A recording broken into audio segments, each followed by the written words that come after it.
Hi all, this is the Truth, Honour and Integrity Show. My name's Thomas Williams. This is from Russia with Love Part 8B. And it encompasses 8A and leads us to a new and greater understanding of what we face and faced. Their corridors of power with the closed doors to learning are now opening to more and more people each day. Take the right-hand path and away from the temptations of the dark. Let us not walk in the shadow of death, but integrate our shadows into the light. In many ways, this series is groundbreaking, and this particular show is a world inclusive, not exclusive. The shadow of the dark will be no more cast on humanity, providing we do the work and the right things. Right, here we go. Pin back your luggles and get ready for a barrage of information, knowledge and understanding, which is been long overdue. And this whole series has threw off a raft of names of organisations and groups that are all involved in this dark force worship of death and destruction. Many of these names started out with good intentions, but have been corrupted so badly now, we need to start again, going forward, with better choices of what we do and also what we follow. Here are a list of some of the names operating under this banner. Ra, Kali Ma, Lilith, Rahu, Ketu, Hinduism, Buddhism, Tibet and the Dalai Lama, Mithras, Communism, Socialism, Kabbalism, Zionism, Democrat, Capitalism, Koshis, Kosher, Egyptology, Pharaohs, Lords, Reptilians, Draco, Serpents, CIA, P2 Lodge, Five Eyes, KGB, Mossad, GCHQ, OSS, Solomon, Melchizedek, Jewish, Hebrew, Houses of Europe, Greece, Rome, Catholic Church, Mormons, Amish, Cabal, Illuminati, Bloodline Families, Sisterhood of the Rose, the Scarlet Sisterhood, the Order, Dragon Groups, Zedo Masons, Freemasons, Scottish Rite, Paganism, Wiccan, World Government, Luciferians, Satanists, worshippers of Set, Vril or SSP, SS being the operative word. All of those names, and there are more, come under the banner of one group, which the rest of the show will cover in great detail. This is the Dark Force Cult. The above with the umbrella underneath of it, of which all the aforementioned names operate under, whether knowingly or not. All are connected to this one group. It is the central hub, carefully hidden and darkness personified. That group is under the title Memento Mori, which means remember you must die. Ironic, given these dark forces have done everything to gain immortality. Recently we did an intel piece and I said I would reveal in this show who were removed. Several thousand, near 750,000 of a certain group on this planet were deleted permanently that week, following a request to the Council which was agreed upon. Suffice to say, the world is better off without them. Utter hybrids. Very few of them, it was found, to be human. All were removed, a number totalling 768,000.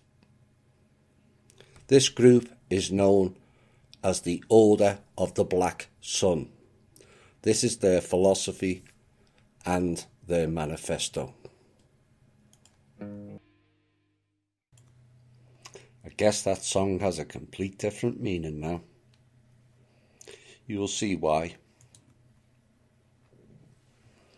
This is part of the manifesto of the Order of the Black Sun, and I will be interjecting in between their script of what they believe in and their delusion and illusion and their tricks.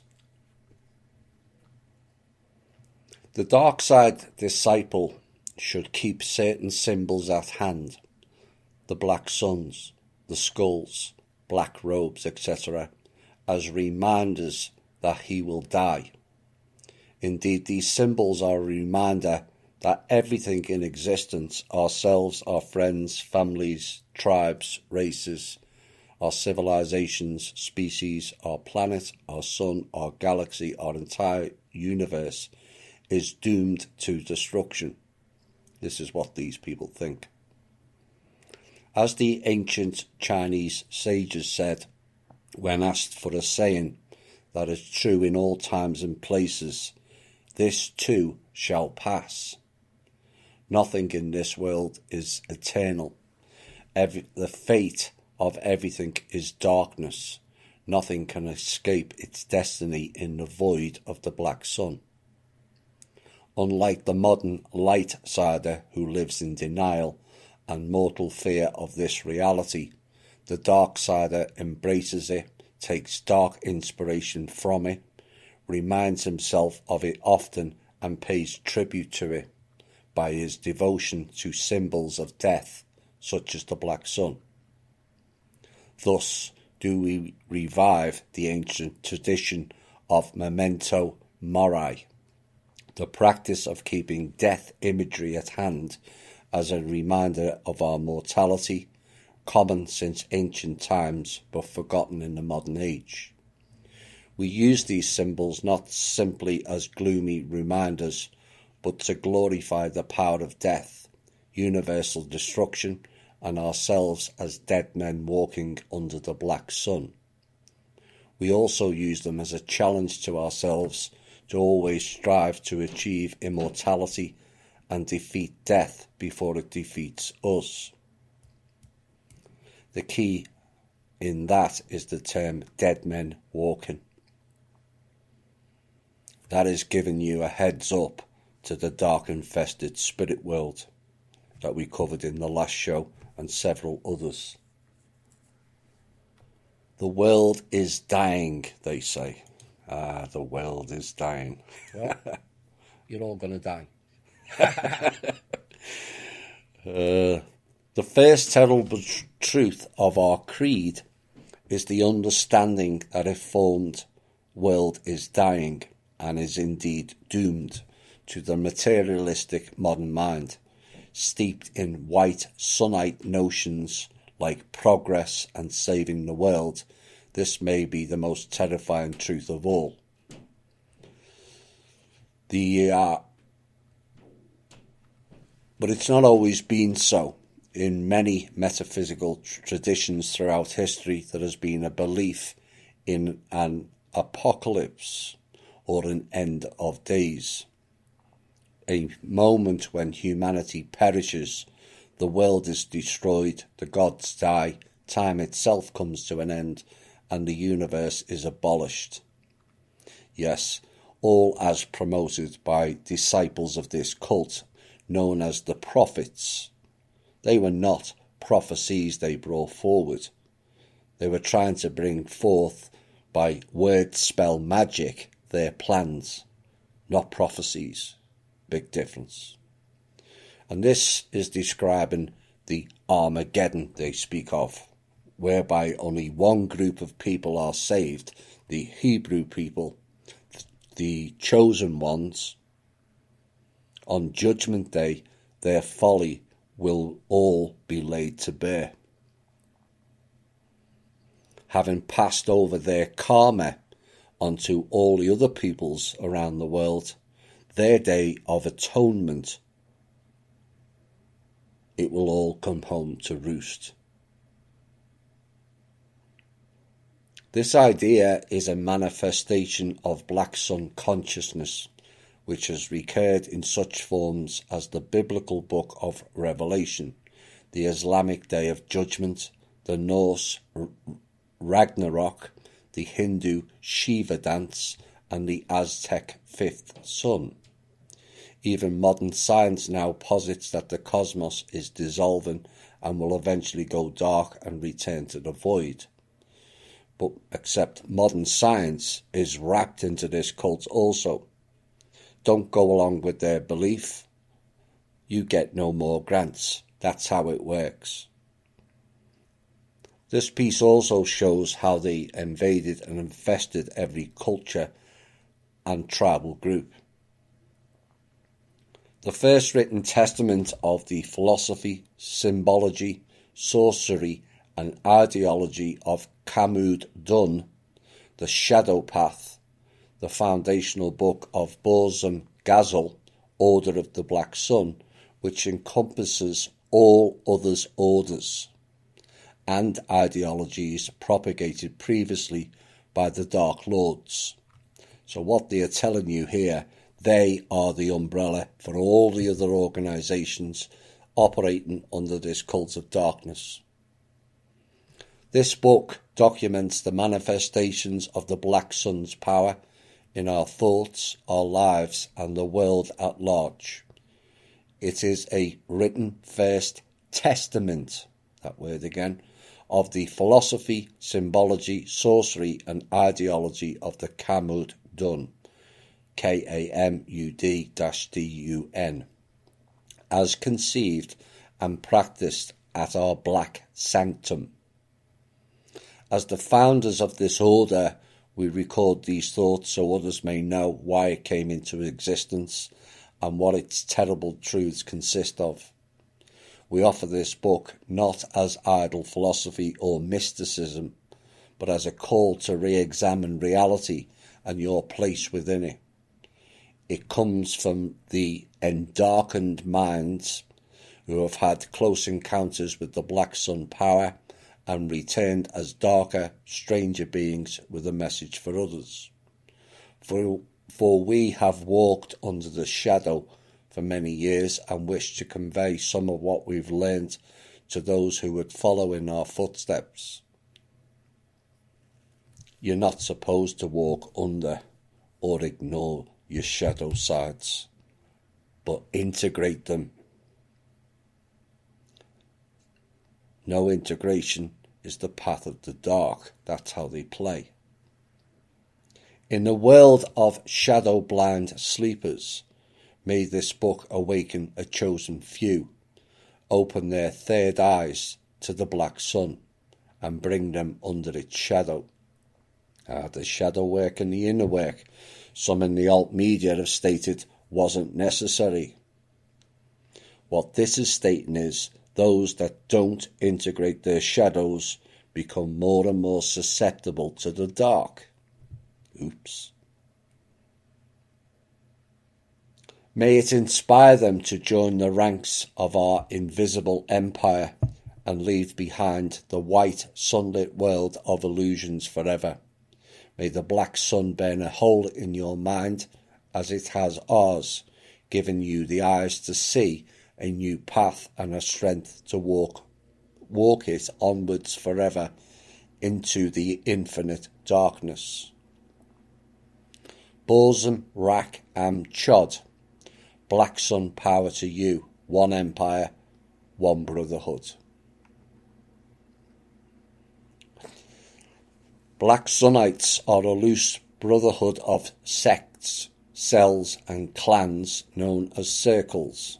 The clans again, spelt with a K. Circles are the covens, each of which maintains its independence but agrees to share its knowledge, resources and give assistance to members of allied circles. Collectively, these circles form a secret society that takes the Black Sun as its source and gives its allegiance to the Black Sun Empire. Circles that wish to enter into the Black Sunnite Society must take the Gumuk Gromat Unity Oath to signify their allegiance to the Order of the Black Sun. In the Black tongue of Borgal, this oath reads, Cum Karzath, Gum Gazel, one empire, one brotherhood. Every circle that belongs to our brotherhood should display this oath in their sanctum. Written vertically in our Harzad script, it looks like this. By this unity oath, every band of Black Sunnites and every territory they control are united in a larger brotherhood and empire. The circle leader, Dread Nightstalker, paints the One Empire, One Brotherhood slogan on a canvas for his sanctum wall. I ask Holly and Lee to post those pictures now. This is their canvas.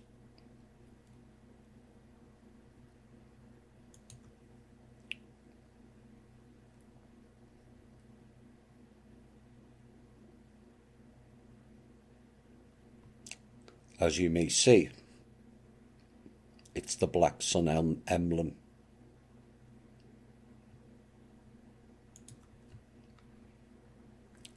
Next piece is called the Elite Initiation. The Order seeks to initiate the elites of White Sunnite society into Black Sunnism rather than recruit the masses. This is not only more discreet, it gains us powerful agents who can advance our interests from within the houses being the operative word, of our metaphysical opposition. And essentially, this is no different to what they've just said there to the Black Indians, not the current Indians, the black ones, under the Kalimar 5,000 to 7,000 years ago, who were imbued with voodoo and being told to mix with the white race to enhance their voodoo magic powers. Same thing. The targeting of such elites is one of the dark arts of the advanced Black Sunnite, who is trained in many methods of personal persuasion, seduction and manipulation to advance our cause. Once an elite target has been fully exposed to our initiation process, he should give his allegiance fully to the Order and abandon any vestigial loyalties to his old ideals. This is the seducement program that we've been speaking about in our shows. Too many fell for it via wealth, fame and or titles of self-importance, all of which are an illusion. Thus we pursue the Illuminati methodology, subversion from above, establishment of powerful cabals that operate outside the reach of the ruling system. While exercising leverage over it, these cabals can then subtly promote the agenda of the Shadow Council while sabotaging White Sunnite initiatives from within. In extreme cases, they may be called upon to incite wars and revolutions, crash economies, or stage false flag events to destabilize White Sunnite regimes. Secrecy. The founders designed the Order to be a secretive, discreet cult rather than a publicity-seeking cultural movement. precisely to avoid problems with white sunite backlash. Our creed is not for everyone and doesn't need to be known or followed by the all. We do not subscribe to the ideals of openness, universalism and egalitarianism espoused by white Sunnites, and do not use their methods. Black Sunnites meet, communicate, train and operate discreetly. We transmit our dark truths to those who are worthy of them and leave the rest to sleep in their white Sunnite dream world. Here is a saying that summarises our viewpoint on this matter. Black Sunnites are the hidden followers of the dark truths, not the open propagators of white lies. Black Sunnites are sometimes called Vragim Borshagos, hidden dark truthers, for this reason. In a black sun-dominated universe, ruled by hostile forces and threatened by white Sunnite crusades, hidden is how we must be and shall remain. The next chapter is Seeing the Shadow World. Becoming a black sun seer, Borzum Gerzath, means learning to unsee the light of the white sun that blinds most beings to the existence of the formless shadow world, for the white sunlight only illuminates forms, chants, those objects, ideas, words and social constructs that we can conceive of, speak about and interact with.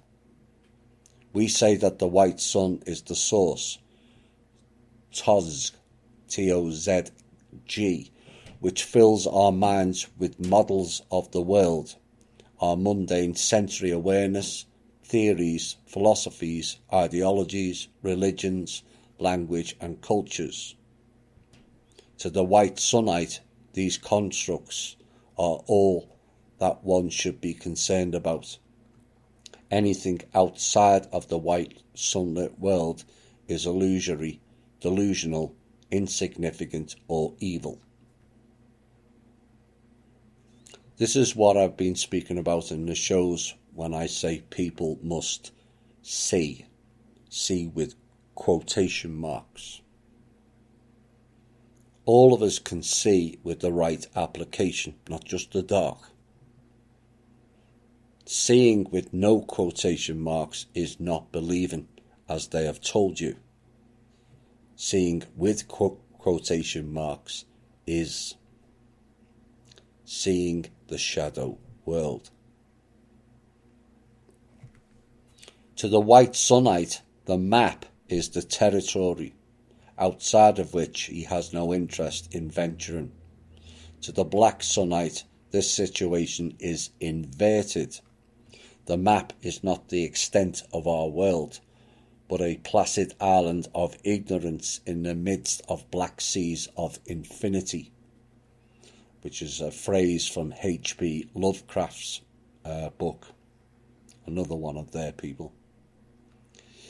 It is the black seas beyond the borders of the map that are of interest, and towards which the black Sunnite seeker sets sail.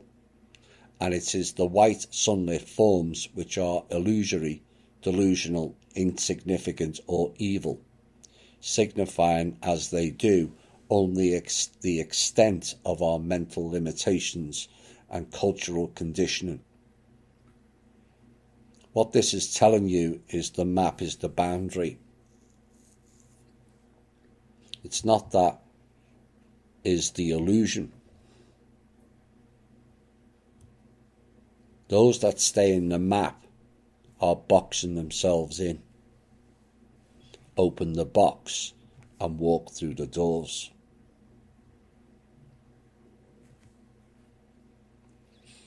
To discover a greater reality, the black Sunnite looks into the shadows of the white sunlit world and of his own mind. See.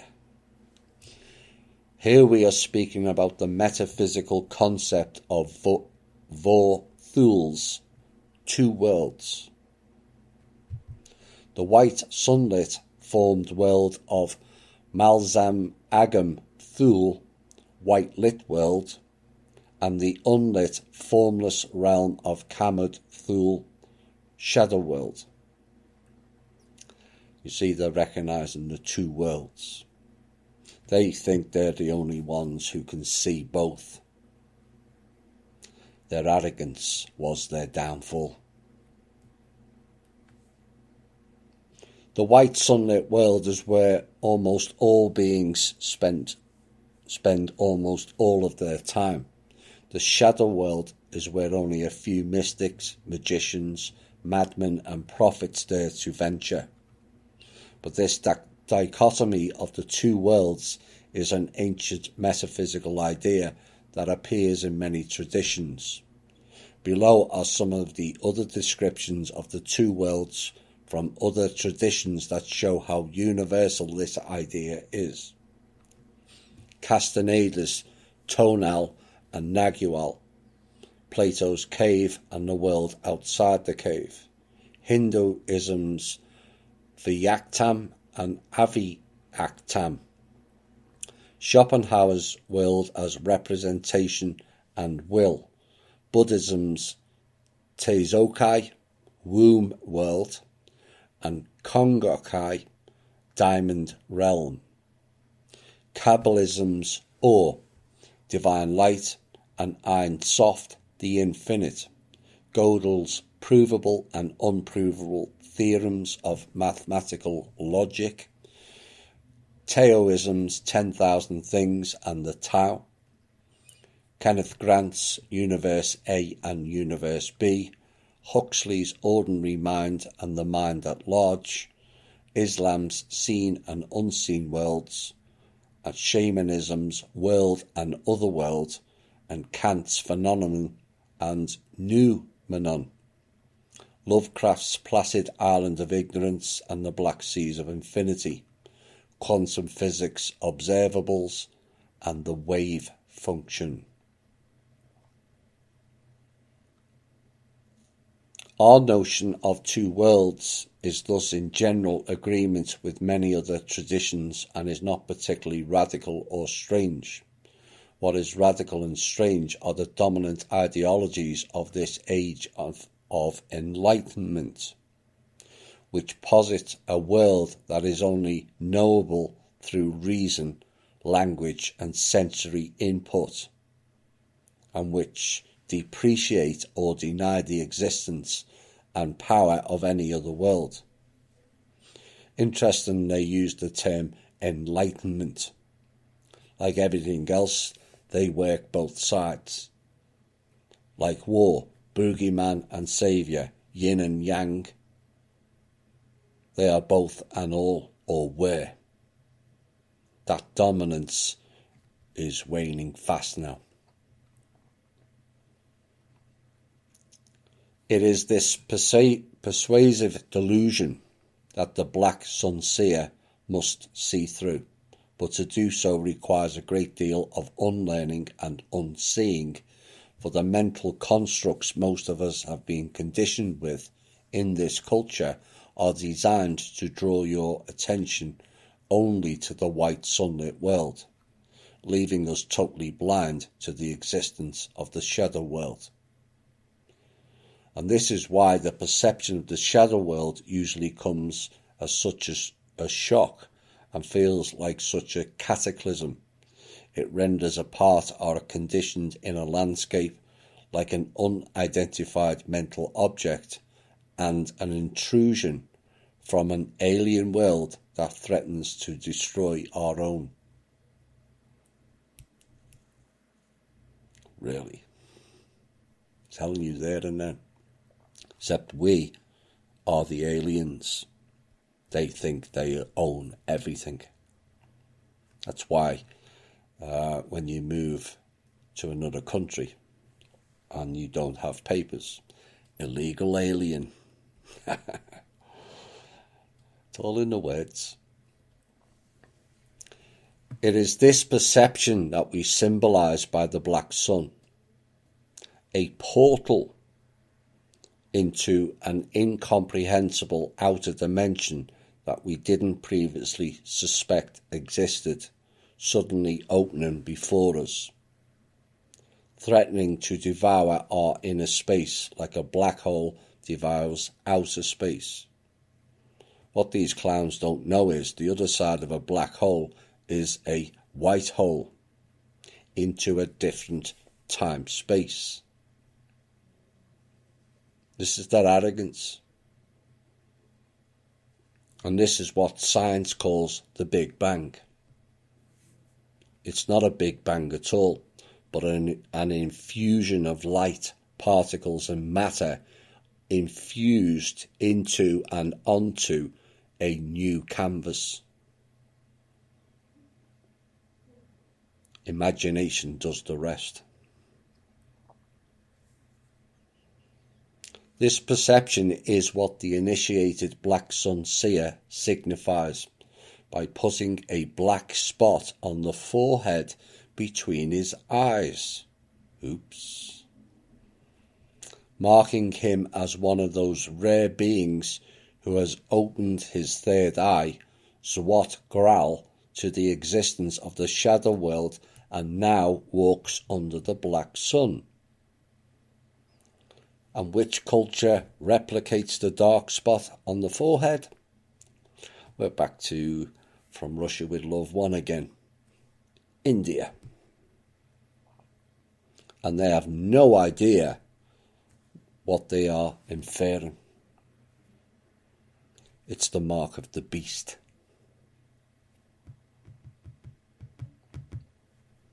Borgal, which means black tongue, is the magical language used by the Dark Lord's order to invoke force into themselves and command the external world. With this language, our order shall rename all things in this world, thus imposing our thought forms upon it and thereby conquering it. Told you, didn't I? It's all there. That's where all the name changes come from. We've covered in several shows mistranslations and changes in vowels, replacing the C with a K, and changing other words or letters like word, W-O-R-D, to W-Y-R-D. Like I said, we've covered that extensively in this series. We'll have more on Thursday. That'll tip you upside down on Thursday as well. There's a plethora of them. Borgal should be our secret tongue, used to identify other members of our kind and separate ourselves from the light-siders and the mundanes of this world. Those who choose to learn Borgal are a self-selecting elite, founders of a new cult, heralds of a new order, and propagators of a new magical, spelt with a CK, regime. This is a nod to their secret handshakes, hand signs, and yes, you, Mr. Spock, with your Hebrew Kabbalah mind control systems and symbols, bizarre rituals in the Freemasonic order, and code. That's what they're talking about with the black tongue, Borgal. The words and concepts contained herein should be studied and mastered by using them in conversation with other black Sunites, reciting the sayings and mantras described in this book and others you create, and writing in the Harzad script, H-A-R-Z-A-D, known as the script of the gatekeepers, called Harzad around the perimeter, invoking the name of the Lord of this world. This symbol is used in the gatekeeper's inner sanctum to summon the devil himself. Didn't we use the term gatekeepers in the intel last week? One of their paths to destruction is void meditation. And as just mentioned in the previous sentence, chanting mantras. Still feel those internet mass meditations reciting mantras is a good idea? As for the 144,000, that is another Jewish Hebrew terminology, and the Bible defines it as a special seal binding for the 144,000, 12,000 from each of the 12 tribes of Israel, who lead the reunification of Israel in the last days, the Armageddon again. So what is this seal? Well, Revelation 14-1 tells us it is in the forehead of the 144,000. Oops. And it is the name Yahweh written on their forehead. Oh dear. So where have we just heard the mark on the forehead? This perception is what the initiated black sunseer signifies by putting a black spot on his forehead between his eyes, just like the Indian people following the Kali Ma and the Dark Lord Shiva and Vishnu. Is it Cobra with a C or Cobra with a K?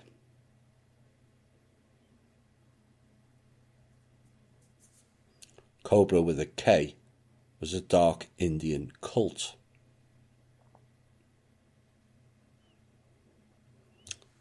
At this point, I'm not suggesting Cobra is dark. But should you choose to continue his moon goddesses meditation with mantras, 144,000 Yahweh followers once knowing the facts, then people have a choice to make themselves. Either way, it doesn't look good or augur well for those following these dark occult practices. Ignorance now is a choice. Mass meditation, chanting mantras while opening the third eye, which is a portal, and following their scriptures of the 144,000 dark demons is a recipe for disaster and is actually feeding the energy to the Order of the Black Sun. It's all in the script. And I'm sorry if that upsets people, but we have had enough of their hidden dark agendas and being duped as working for the light, but actually we are enhancing the dark by our own ignorance.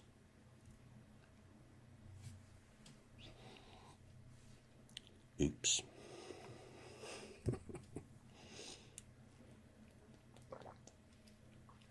Next section, the Dark Lords. All lords are dark. That's why they lord over you.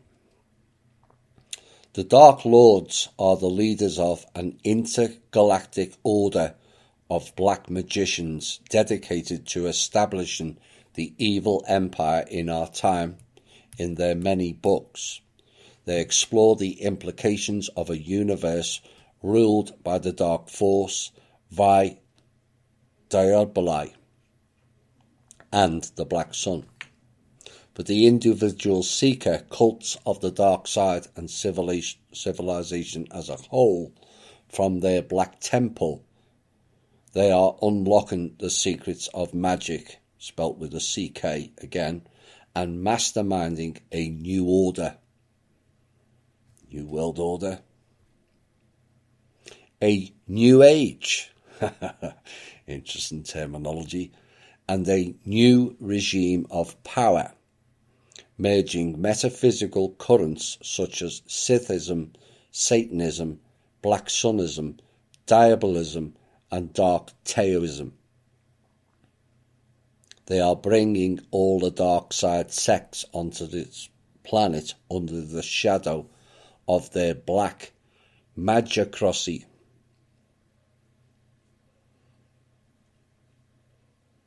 In this age of endarkment, let the Dark Lords be your guides beneath the black sun, beyond the ninth gate, and into the depths of your own shadow mind.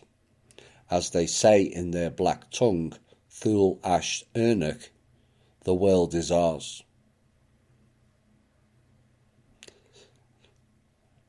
You thought wrong.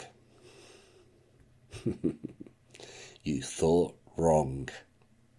You will reside in your dark shadow world with all the ignorant and the bots of this world. And we will reside in the higher frequency plane of this world. And eventually immigration will be from your world into ours. And quite frankly, you can stick your dark sunlit world right where you talk out of, your asses. The Lords, oh dear. Riddled throughout the religious books in all cultures, all were dark, but the people sought external idols, not internal, and have paid a heavy price. The intergalactic order of black magicians are the Koshis, mentioned in From Russia with Love 1 and 2. Koshi became kosher in physical manifestation. Dawn of the Black Sun, a first revelation.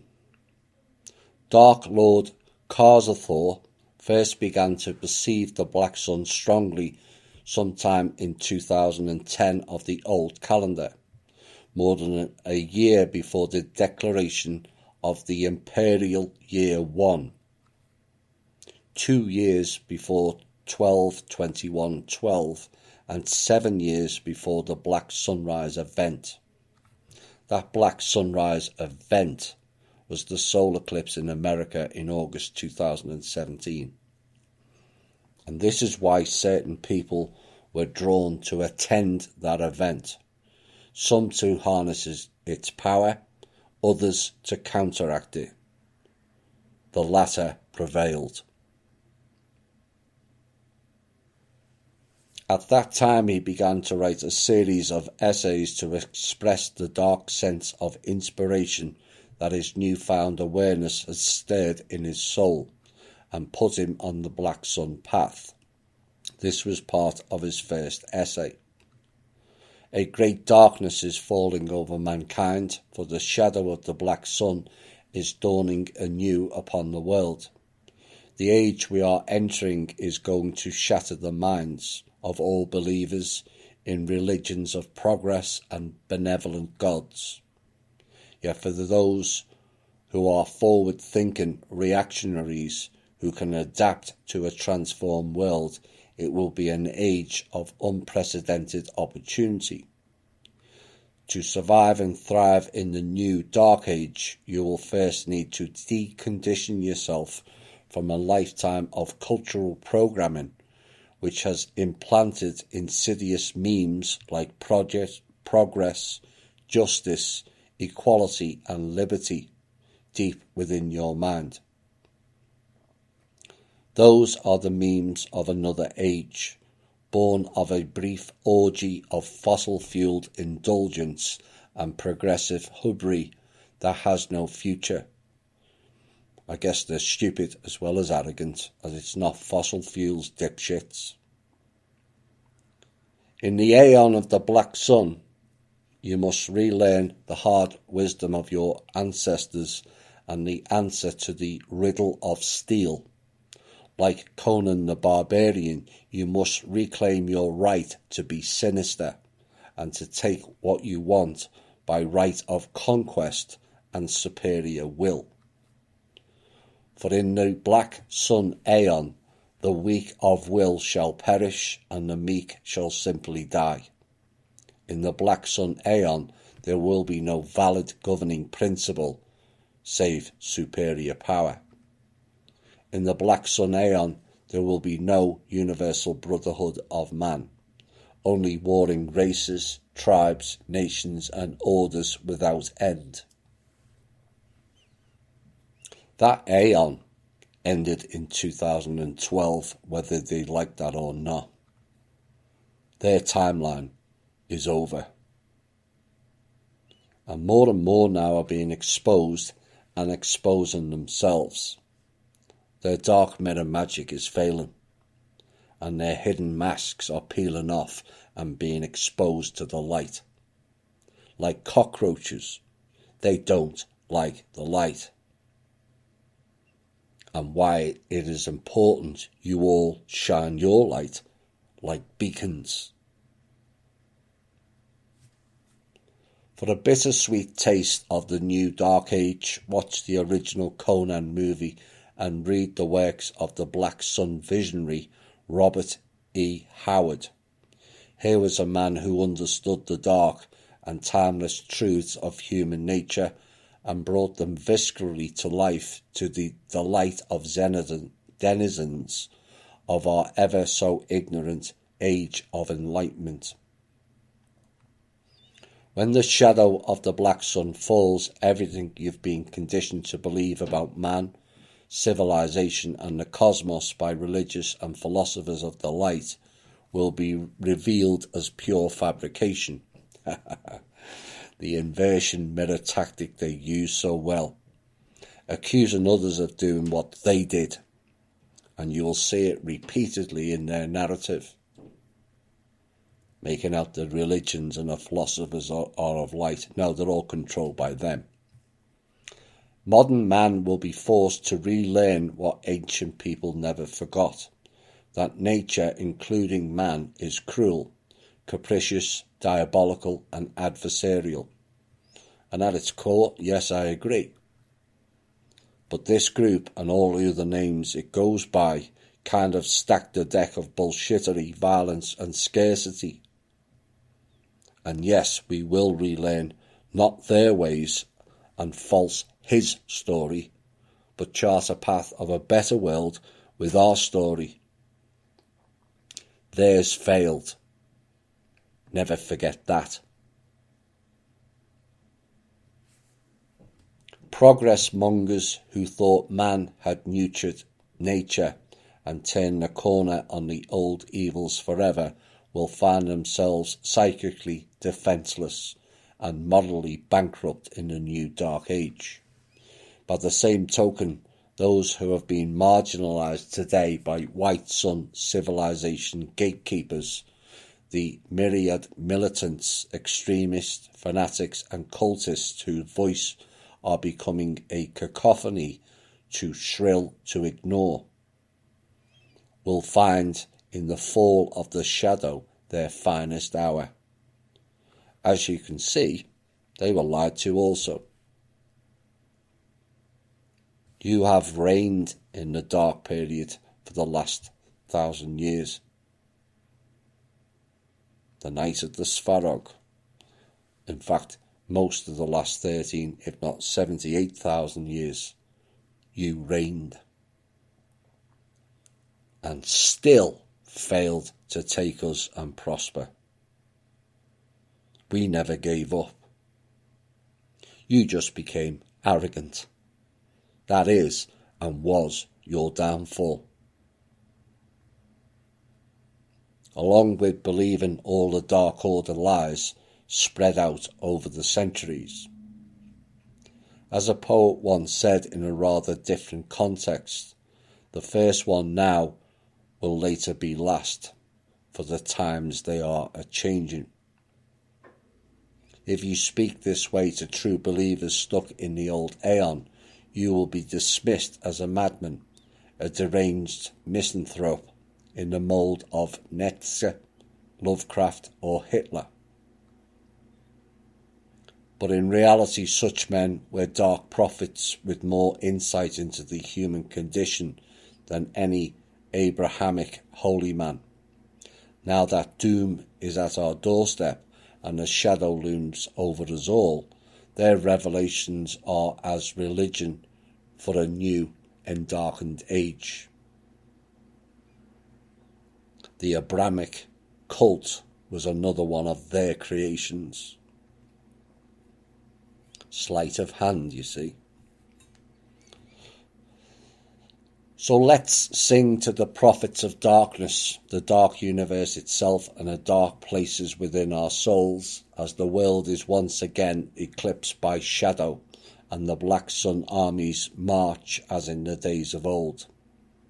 An age of peace and progress has ended, an age of war and survival has begun. May you have good fighting and good fortune in the aeon of the Black Sun. The age of peace and progress ended. These people are delusional. We have been in the age of war and survival under the zodiac of Ophiuchus.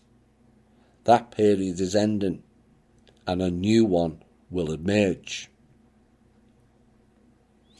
None so blind than those who not only can't see, but won't see. Delusions of grandeur, self-importance has run rancid through these dark forces vessels, like a virus in a petri dish. The next portion, it discusses the principles, morals, morals, or lack of, and guidelines these dark forces operate by, called the 9 Maxims of Bozim Dun. The Black Sun Path form the basic creed of all Black Sunites. They are the guiding principles that every member of the order should internalize and live by. We discussed the first 3 maxims. 1. Remember that this world and everything in it will die. 2. Know that nothing is true and everything is permitted. 3. Seek unlimited power and conquest. Maxim 1. Memento Mori. The Black Sun is a memento mori, a reminder that we will die. Indeed, it is a reminder that everything will die, doomed to destruction. And some people in our group accuse this show of being negative. Dear me. Death is a rebirth, a new beginning, not the end. That is the remit of these dark forces and their houses of religious programming known as churches, who have made the people fear death. Their programs.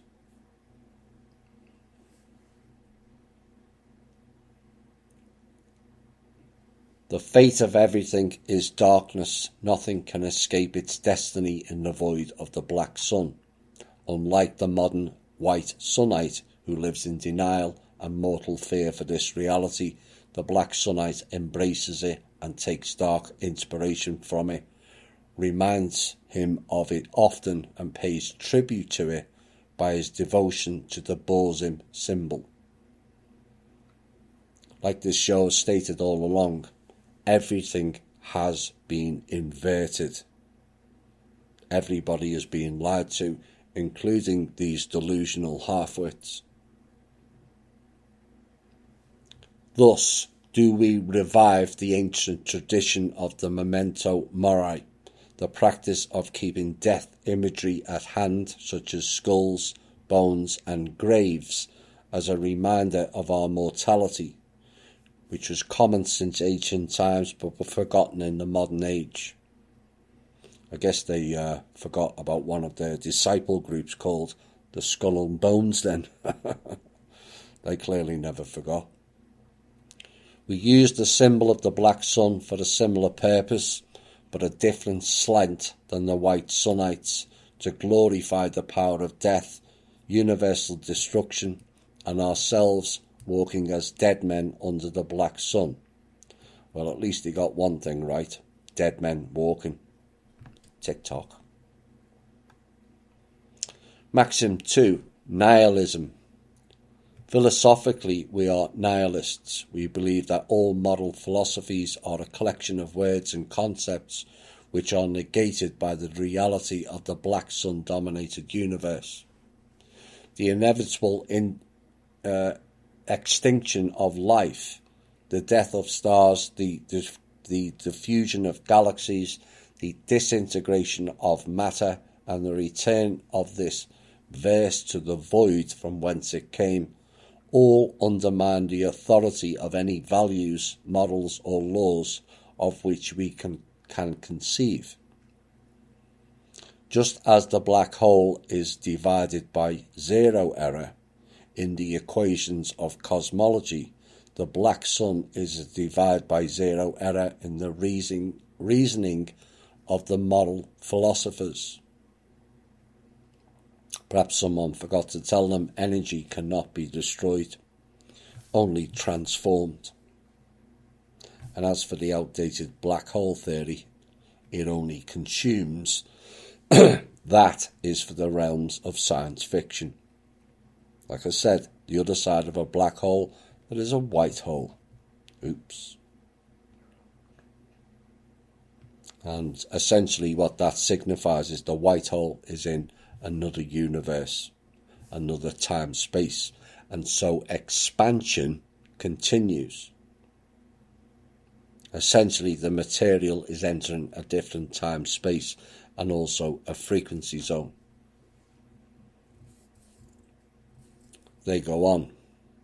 Nor is the logic of theology any better, since no gods of light show themselves, nor answer our pleas for guidance. They were there, but your vision was so poor due to being blinded by your own delusion and control freak behaviour and festering malignancy within you. We regrouped and fought back, and now your time is very short. Therefore we deny all false man-made gods and dub whatever negative transcendent principle remains the black sun. Such bosmic nihilism is, in our view, the freest of all philosophies and the most tenable position to take in a universe such as this one. Maxim 3. Power. The power freaks. You seek domain and power, not because you are strong, but because you are collectively weak. Only the weak control others. People of inner strength would not do that. Oops. Black Sunnites could be described as power worshippers or fascists. We believe that we live in a Darwinian universe. Fascists and all other ists and isms and Darwinism are what they created for their weakness-based control system. They go on, in which might makes right. The strong dominate the weak and only the fittest survive. We believe that the strongest individuals, tribes and empires will naturally prevail over weaker collectives, and this should be encouraged.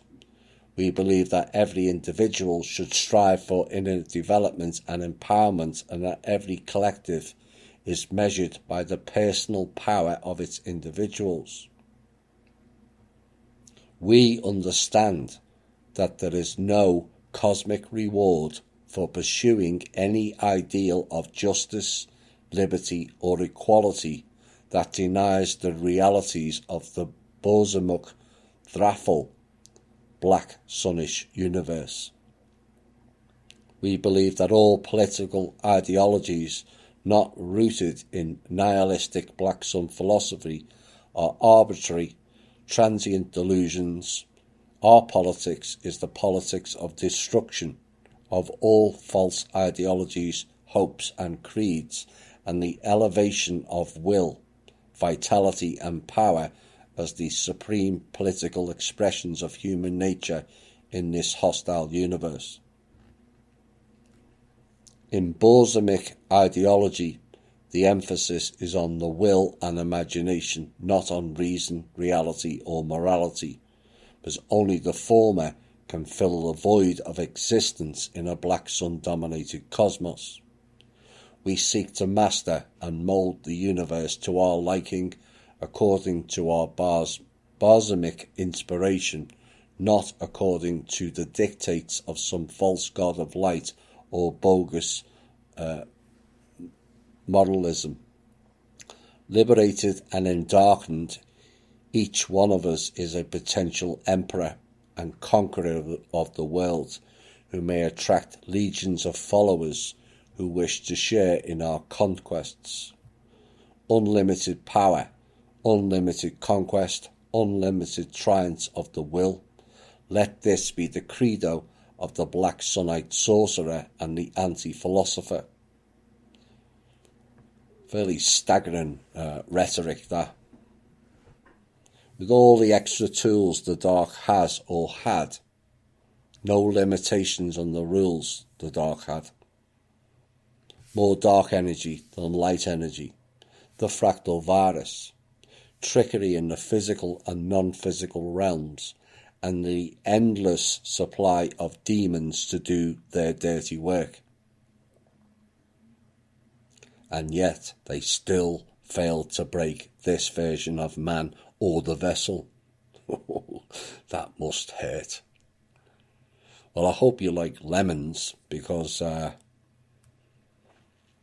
going to be sucking lots of them, but then you're kind of used to being a bit bitter. The Dark took the easy path. They took the lies and the seducements. They took away whole galaxies, solar system and planets. But just to remind you, you didn't take us. Our path may have been a long one for victory, but now that time has come. Hi all and welcome back. In this next portion, we're going to get into what they call the caste system that these dark forces operate under, called the 4 spiritual castes. Is it a coincidence or coincidence? If you type in caste system on the internet, you arrive with India, where this more modern day war originated. The answer is no. India was the ground zero for the modern way of light and dark. And that doesn't mean we have to denigrate all the Indian people either. All peoples and beings have been played as pawns in this insidious demonic dance of the dark. But I'm asking the people of India, like the Jewish people, to see through their religions and what passes off as culture as a grand lie and correct it. The Black Sunites divide human beings into 4 spiritual castes based on their inner trajectory and destiny as it relates to the Black Sun. Study and know these 4 castes well, as they are central to the Black Sunite ordering of society. The first is called the Shadow Blind, Kamud Wikithka. The first caste are the most mundane of white Sunites, who live their lives oblivious to the Black Sun's power and to its very existence. They orbit spiritually around the white sun, blissfully unaware or willfully ignorant that there is a shadow sun drawing all life towards it, destroying them and devouring the universe. These beings are called the Shadow Blind. In the Black Sunite hierarchy, the Shadow Blind are viewed with disdain, being little more than unawakened apes, who lack all potential for black sunite work. Because they are so numerous, we don't generally bother them, referring to avoid their kind as a wise wolf avoids the main body of the elk herd. The wolf, the animal totem that they corrupted, and the elk herd, like the elk lodge. They avoid because they are weak and scared of our power, that's why. If that person, this black sunite, is so empowered, why can't they handle the frequency of those empowered? The shadow sun drawing all life towards it, destroying them and devouring the universe, is what they've just said. The harvesters, which we've referenced in a previous show. And I hope now you understand the mirror concept better now with their term shadow blind. The second caste, called passerby, are those who, due to some inner crisis or dark awakening, approach the black sun briefly at some point in their lives. They pass by the secret star like a spacecraft passing near a planet, feeling its pull with fascination but moving on, their trajectory only temporarily altered. These are the passers-by. A passerby might develop a morbid fascination with death, be tempted by the devil, adopt a gothic aesthetic, dabble in dark occultism, become a coffee shop nihilist or a doomer, join a militia or gang, or have suicidal or homicidal thoughts. These are common signs that the black sun has pulled them towards it and begun to exert its dark power upon their mind and soul. Because passerbys show some inclination to Borzumic ways, black sunites may target them for recruitment into our society.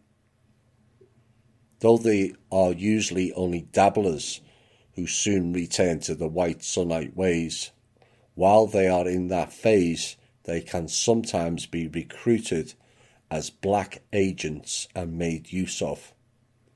In some cases, they can be guided deeper into the shadow, becoming dedicated votaries of the black sun. This would be better described as the mind-controlled seducement program, where they entice people in with fame and fortune, or wrap people into dark occultism via witchcraft on the premise that they're doing good. No witches are doing good. That is the illusion these dark forces gave you.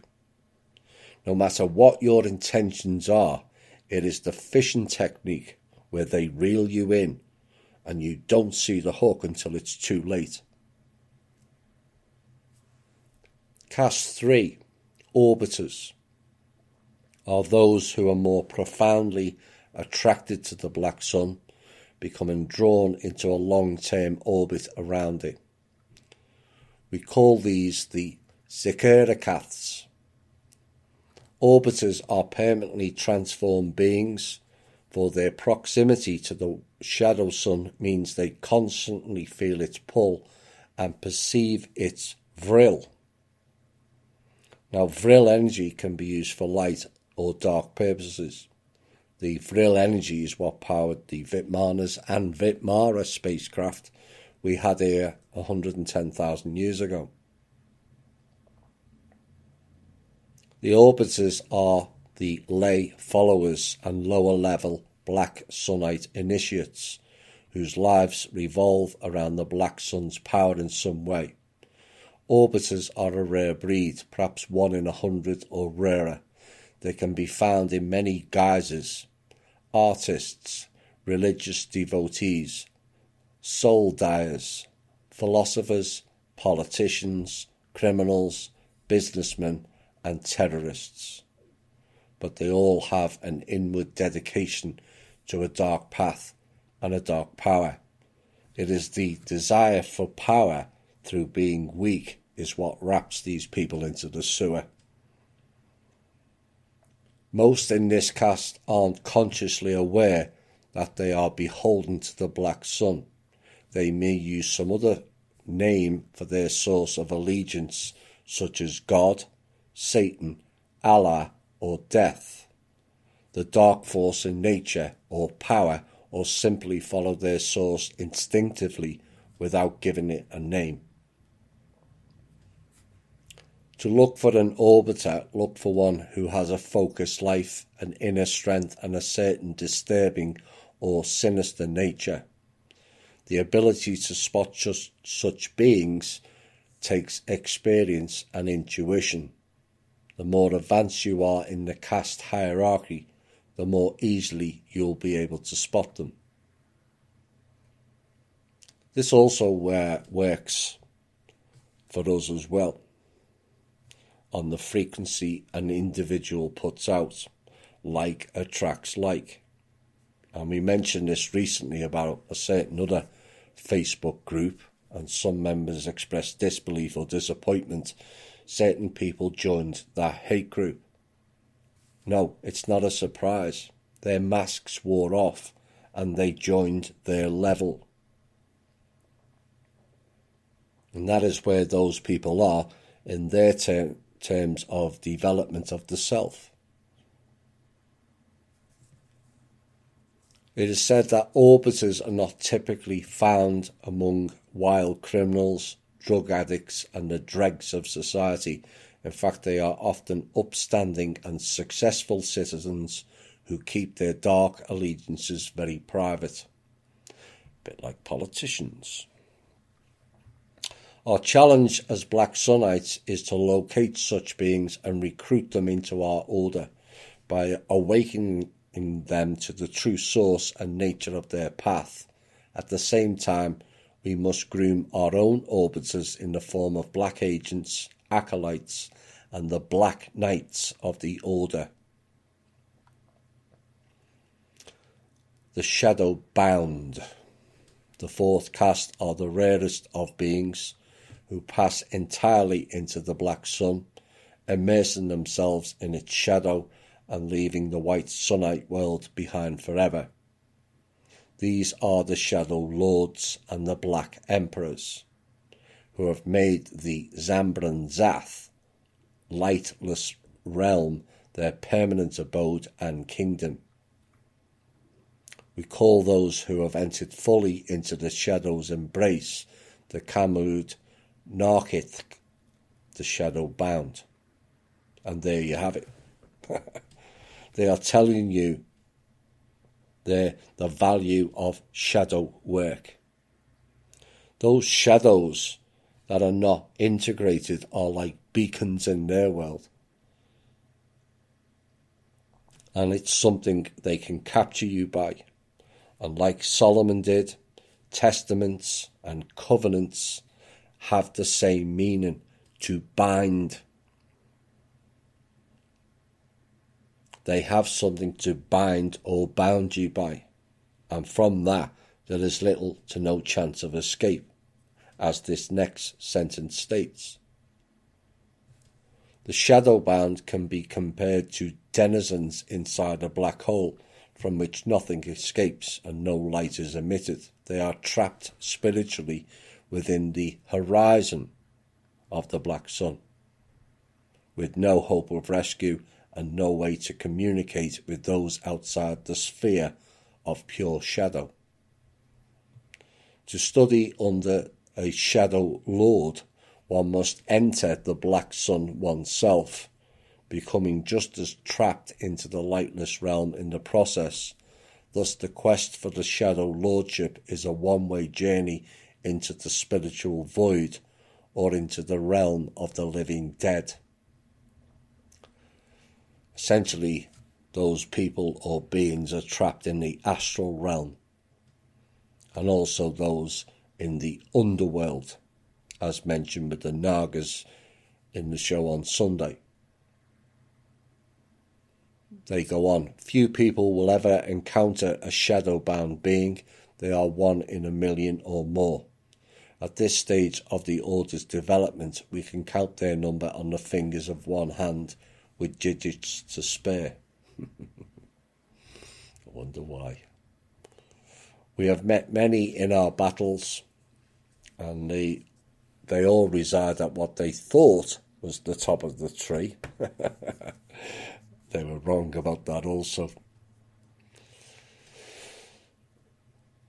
It seems that precious few have the commitment, the dark gift, and the independent spirit necessary to complete the Black Sun path and reach shadow lordship in this age.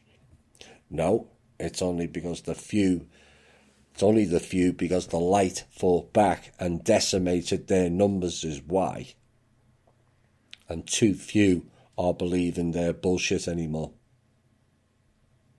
But those who do will join the ruling caste of the Black Sun Order, to whom all other castes defer. The same as the Draco-Reptilian hierarchy and the caste system, all in one sentence. Our highest task as an order is to groom select beings to become future Shadow Lords themselves, thus ensuring the continued survival and power of our brotherhood. Shadowbound, to bind, like the term covenant, testament, and religion, which translates into religion, which means to bind.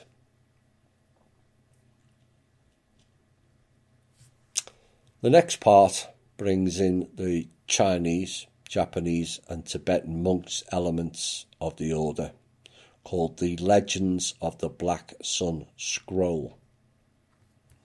This was published in Black Ninja Handbook, a manual for Black Sunites who choose to walk the ninja or shadow warrior path under the Black Sun. In modern times, many important historical ninjutsu scrolls have come out of the shadows of private family collections and have been made available to scholars or published in book form for the first time. But there is one scroll that has yet to surface, though it still exists as a dim legend and a dark vision in the minds of the few who have heard of it. We speak of the legend of the Black Sun Scroll,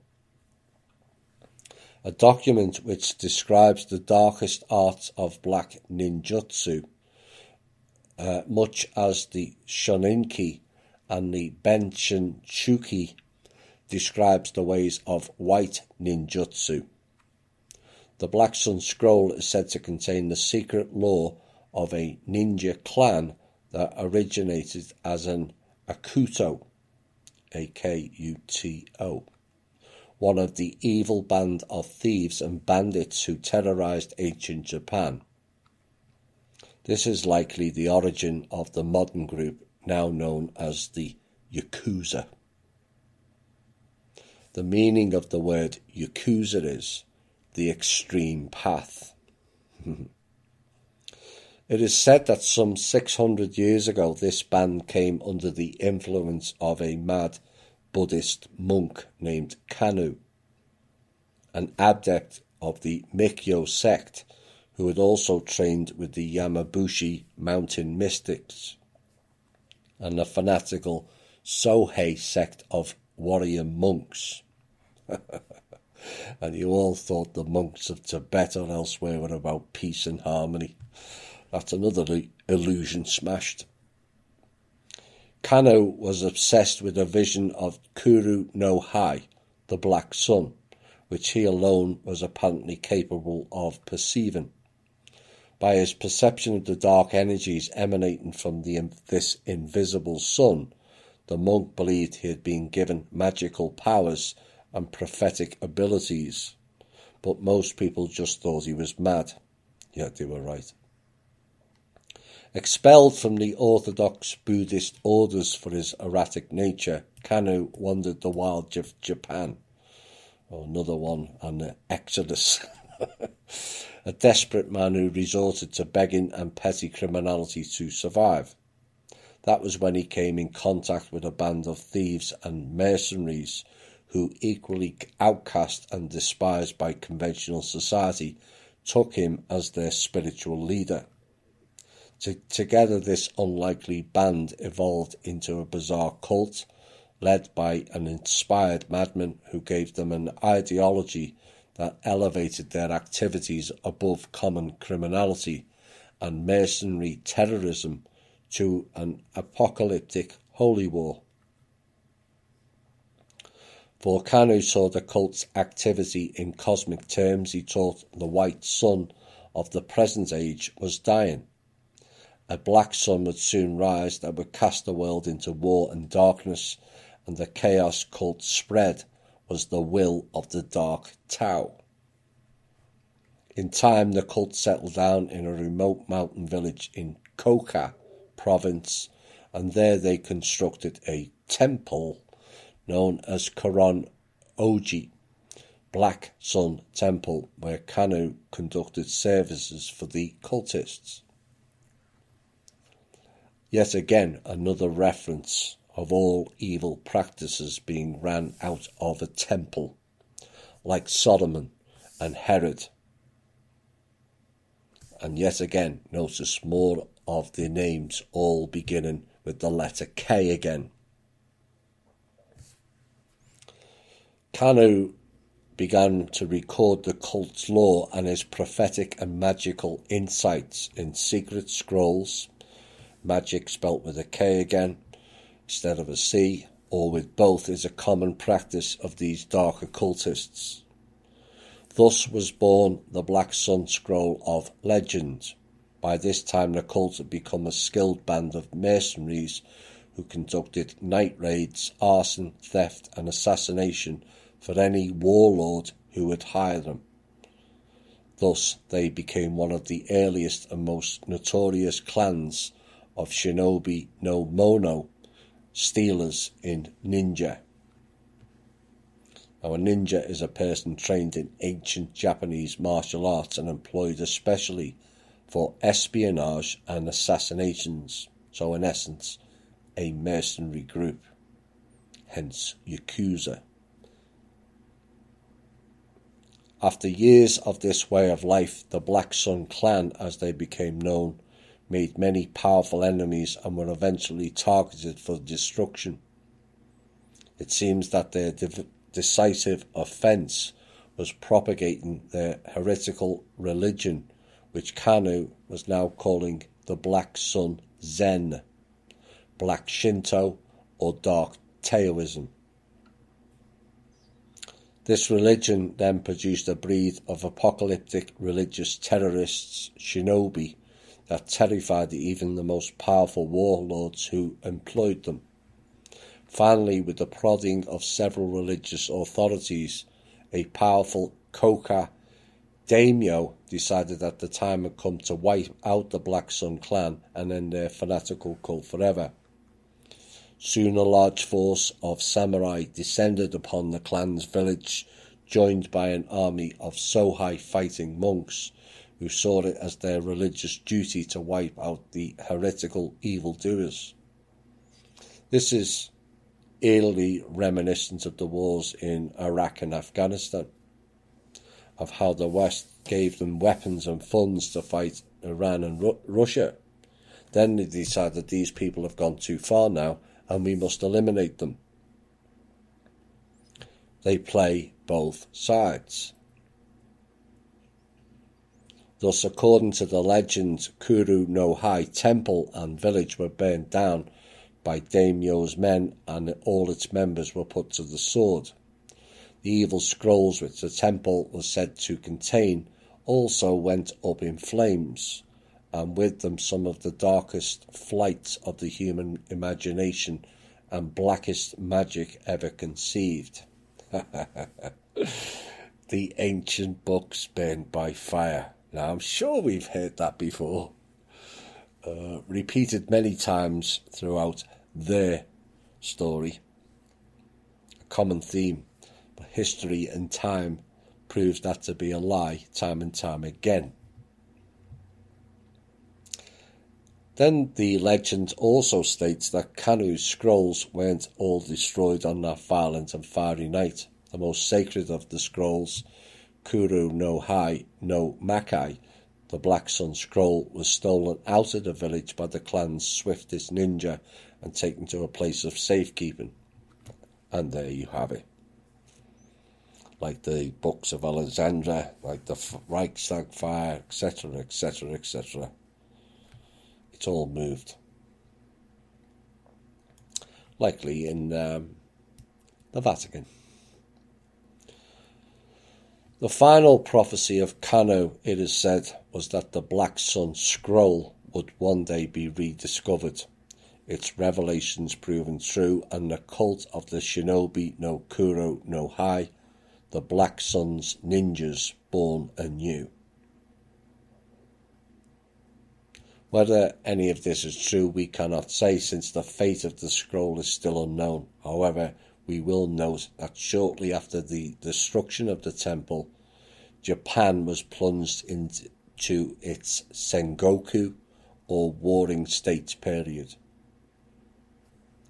A dark age of war and chaos that lasted more than a century. Thus, in that respect, Kanu was prophetic, though it remains to be seen whether the Black Sun Scroll will resurface and its cult of Black Sun ninjas will live again. All those dark powers and magic, and yet you can't find your own book after a few hundred years. Oops. Again, not very powerful, are you? Whilst you were searching for hidden books, the light has found and studied many ancient books in that time, and read by the ones who attained higher soul development. This is their song.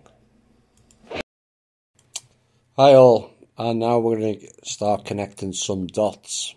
That was essentially their manifesto. There's other bits to it. This goes into the deeper details of who's who and who are playing the games. So, having shown their takeover of India, China, Japan and other parts of Asia, we're now going to turn to the Middle East to find their dark forces. And the first one is called the Black Sufis. The Black Sufis are an order of dark mystics said to have its origins in pre-sand Egypt. So that was before the fast destroyer weapon was used by these dark forces. There is evidence to suggest that the Black Sufis have been covertly manipulating events in the Middle East for millennia. Abdul al-Hazred is said to have been a high-ranking Black Sufi before he went mad and revealed some of the cult secrets by publishing Kitab al-Azif, aka Necronomicon. So, according to these people, seeing the light is called going mad by these people. Yet again, it's all about inversion and the mirror again. Another suspected Black Sufi was the 14th dynasty Egyptian high priest Nephron Ka, who formed the Brotherhood of the Black Pharaoh as a cult dedicated to Nyarlathotep. We're back to Egypt again and the cult of Ra. In modern times, there is also speculation that the rise of Nazism was influenced by the Black Sufis. Oh my. Remember from Russia with Love 3 or 4, where I asked were the Germans duped? Perhaps this piece will give you more confirmation or not of that. This came via Baron Rudolf von Sebottendorf, who studied Sufism extensively in Turkey before World War I. Rudolf von Sebottendorf was the alias of Adam Alfred Rudolf Glauer, who occasionally used another alias, Erwin Torre. It's those name change people again that's all so familiar. Glauer was deeply influenced by Sufi mysticism, other Eastern philosophies, and in particular the writings of Madame Blavatsky. From Russia with Love 4, we covered her. And he used Blavatsky's The Secret Doctrine to launch his own recreation of ancient Germanic myth. You see, Blavatsky, another name, like I said, that came up earlier in the series, who played a part in creating the New Age bullshit program. See how it all connects. After the war, Sebottendorf, who founded the occult Thule Society, as well as the German Workers' Party. That Thule Society was another inversion they made, like with the Vril, which was soon renamed the National Socialist German Workers' Party. Same as the Democrat. Same as Antifa. Members of the Thule Society included Rudolf Hess. Did you know that Hess wasn't even born in Germany? Ironically or not, he was born in Alexandria, Egypt. Back to them again. And oddly enough, Sebottendorf worked in Egypt. Oh, the coincidences again. It's a bit like From Russia with Love 7 and the OSS recruitment, is it not? How they all just magically met in various towns and countries all over the world. Other that were involved in the Thule was Dietrich Eckart. I wonder if that's related to NASA. And the Alfred Rosenberg, who has Jewish ancestry, were the other two protagonists. And the Thule agents infiltrated armed formations of the Communist Party in Munich and plotted to destroy the party, hatching plans to kidnap the party's leader, Kurt Eisner. I wonder if he's related to Michael Eisner of Disney fame, who was another of the Born In and Born To brigade, and then launching an attack against Munich's communist government on April the 30th, 1919.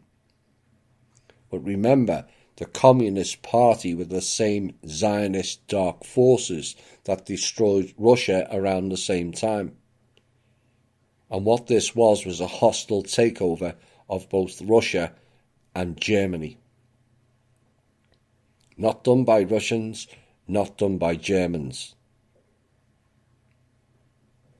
Now imagine today if Donald Trump attacked a Communist Party in America. He would be cast as an American hero, would he not? Courtesy of the mainstream media narrative. And significantly, Adolf Hitler was not a member of the Thule Society. Oops. He was also not a member of the original SS either, as we covered in part 3 or part 4.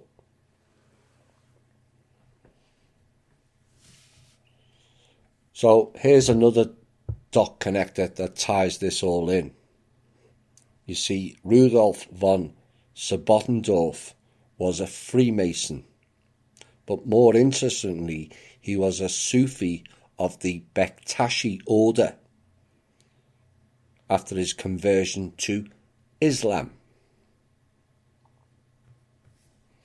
Now this piece, like I said, it adds more to my theory that Hitler was not in the inner circle or the driver of the so-called Nazi group, and was added into this group of dark forces, possibly unaware of what he got himself into.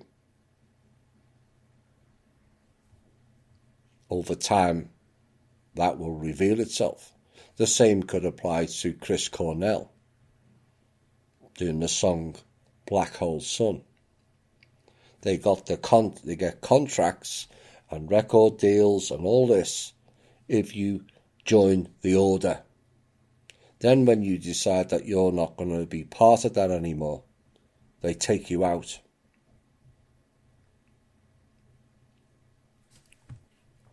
A Western religious scholar specializing in esoteric Sufi sects has recently uncovered evidence suggesting that Islam was manufactured by the Black Sufis as a front for an abysmal cosmic religion. Oops. Islam, like Israel, is ISIS. Lam means to make an escape or go into hiding. Is it possible Islam just means ISIS went into hiding? Given all that's going on in the Middle East now, that has a whole different connotation to it. He believes that the Kaaba, K again, stone is really a fragment of a star stone that fell in the Arabian desert in prehistoric times and first brought the knowledge of the outer gods to earth. What were we saying on Sunday about the houses came to earth? Legend has it that a humble Arab shepherd saw the Kaaba stone fall from space while tending his camels in a remote corner of Rub al-Khali, the empty quarter. Drawn irresistibly to the meteorite, the shepherd dragged his stubborn herd across a wadi and came upon the starstone, still shimmering with the heat of impact. The shepherd became a changed man after his encounter with the strange stone, it is said. His family and friends began to fear him as a powerful black magician who seemed able to know their thoughts and control their minds, have terrifying knowledge of the cosmos, and foresee strange future events beyond their imagining. A bit like the Looking Glass. So the Kaaba stone, like I said, something else beginning with a K that is connected to the dark forces. Now what I do know is this stone is from the Sirius star group, as I understand it, and is the cornerstone of the Mecca. This does not bring enlightenment, but is loosing the energy of the Muslims who attend or pray to it. It's energy harvesting on a massive scale. Now the Mecca is at the centre of a bowl-shaped arena. The followers, when close to the Mecca, are asked to go in a counterclockwise swirling pattern. This creates the vortex or portal to harness their energy. Now below the Mecca was also the Ark of Gabriel until recently. There are 7 arks in total. None are in control of the dark forces anymore. The term Mecca means a place to which many people are attracted to. Oh dear. This shepherd, a prehistoric Arab sorcerer unknown to the mundane world, would become the founder and prophet of a lineage of sorcerers that we would come to be called the Black Sufi Order. The greatest secret of the Black Sufis is their conviction that the god Allah is really an extra-dimensional entity whom the prophet Lovecraft called Azathoth, a formless, gibbering idiot god who reigns amidst the black spirals of uttermost chaos in a dark hyperdimension known as the Antiverse. Oops. Oh dear. Poor Allah. Also, it is known as the Demon Sultan, or the Primal Chaos. That word, primal, crops up again. I guess now we all have the evidence on that person in alt media who continually delivers that type of narrative. This has given the sect its heretical secret slogan, Azathoth Akbar. Azathoth is greater. The Black Sufis believe that cosmic conditions are coming right again to allow a greater intrusion of the outer God's power into our universe. They thought wrong. And they are therefore rousing Muslims into a worldwide apocalyptic frenzy in an effort to usher in the age of return and bring the whole planet under Zothic, with an X, theocratic rule. In fact, the Islamic revival of recent times was largely orchestrated by the Black Sufis via occult influence on organisations like the Muslim Brotherhood. The Muslims who march to their tune are really marching themselves and all of mankind towards certain doom, it is said. Now, the head of Muslim Brotherhood is Barack Hussein Obama, which sounds eerily like Saddam Hussein and Osama bin Laden, all rolled into one giant piss take. And it's not a coincidence they chose that name. His real name is Barry Soetoro. And another example of the name change crew that's all too prevalent in this series. The next phase is Black Sun Jihad. Oh dear. Untold millions of years ago, a civilization in another galaxy went through a period of intellectual enlightenment much like our own, in which science and rationality triumphed over ancient traditions of religiosity and mysticism. But soon after this came the Endarkenment, a period of cultural disillusionment characterized by cosmicist artists, nihilist philosophers and mystics of the void.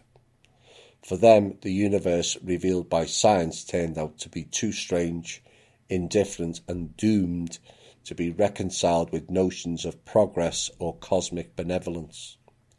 Thus was born the Black Sunnite movement, a quasi-religious cult founded by endarkened intellectuals who looked at reality unsentimentally and concluded that life, consciousness and the universe itself were abominations that should not even exist. Did or does anyone ask? Who made them source to decide what is valid or not? They concluded that life, consciousness and the universe itself were abominations that shouldn't exist. Sheer arrogance. I'm reluctant to call them people, but their arrogance knows no bounds, it seems. Soon after this revelation, the Black Sunnites launched the Black Sun Jihad, the holy war to eradicate all life in the cosmos by launching self-replicating planet-killing machines into space in all directions. The machines constructed a kind of Dyson sphere or shell around each star, blotting out its light long enough to freeze the solar system to death. In this way, the Black Sun Armada sterilized the entire home galaxy of life long ago and are approaching ours as we speak. Any day now, perhaps, their doomsday machines will arrive, and soon after our sun will go black and our planet will die forever. Wrong again. Their weapons of that nature are no longer in their hands and will not be returning to them either. The Star Maker and Starbreaker, the staff or rod of the Draco, which is referenced in the kangaroo skin story. They no longer have it.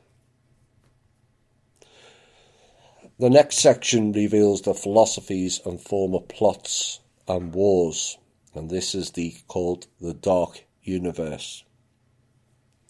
In the beginning there was darkness, the Zambram Zath, lightless realm, infinite, eternal, black, the Dar. Then came the light, finite, fleeting, blinding, the lie. Yes, it's blinding to them as they are weak and cannot handle the higher vibrational frequency of the light is why. And this is why everyone must work on themselves and light up their beacon. But the deeper reality of dark energy remained an echo of the primordial void, the vril of the primal black sun permeating and dominating the visible universe. Dark energy is what gives a Dark Lord his power. It is an energy field created by all matter in the void. It surrounds us and penetrates us and drives the galaxies apart. Now the key for the Light Brigade is to reverse that back into balance using our own powers.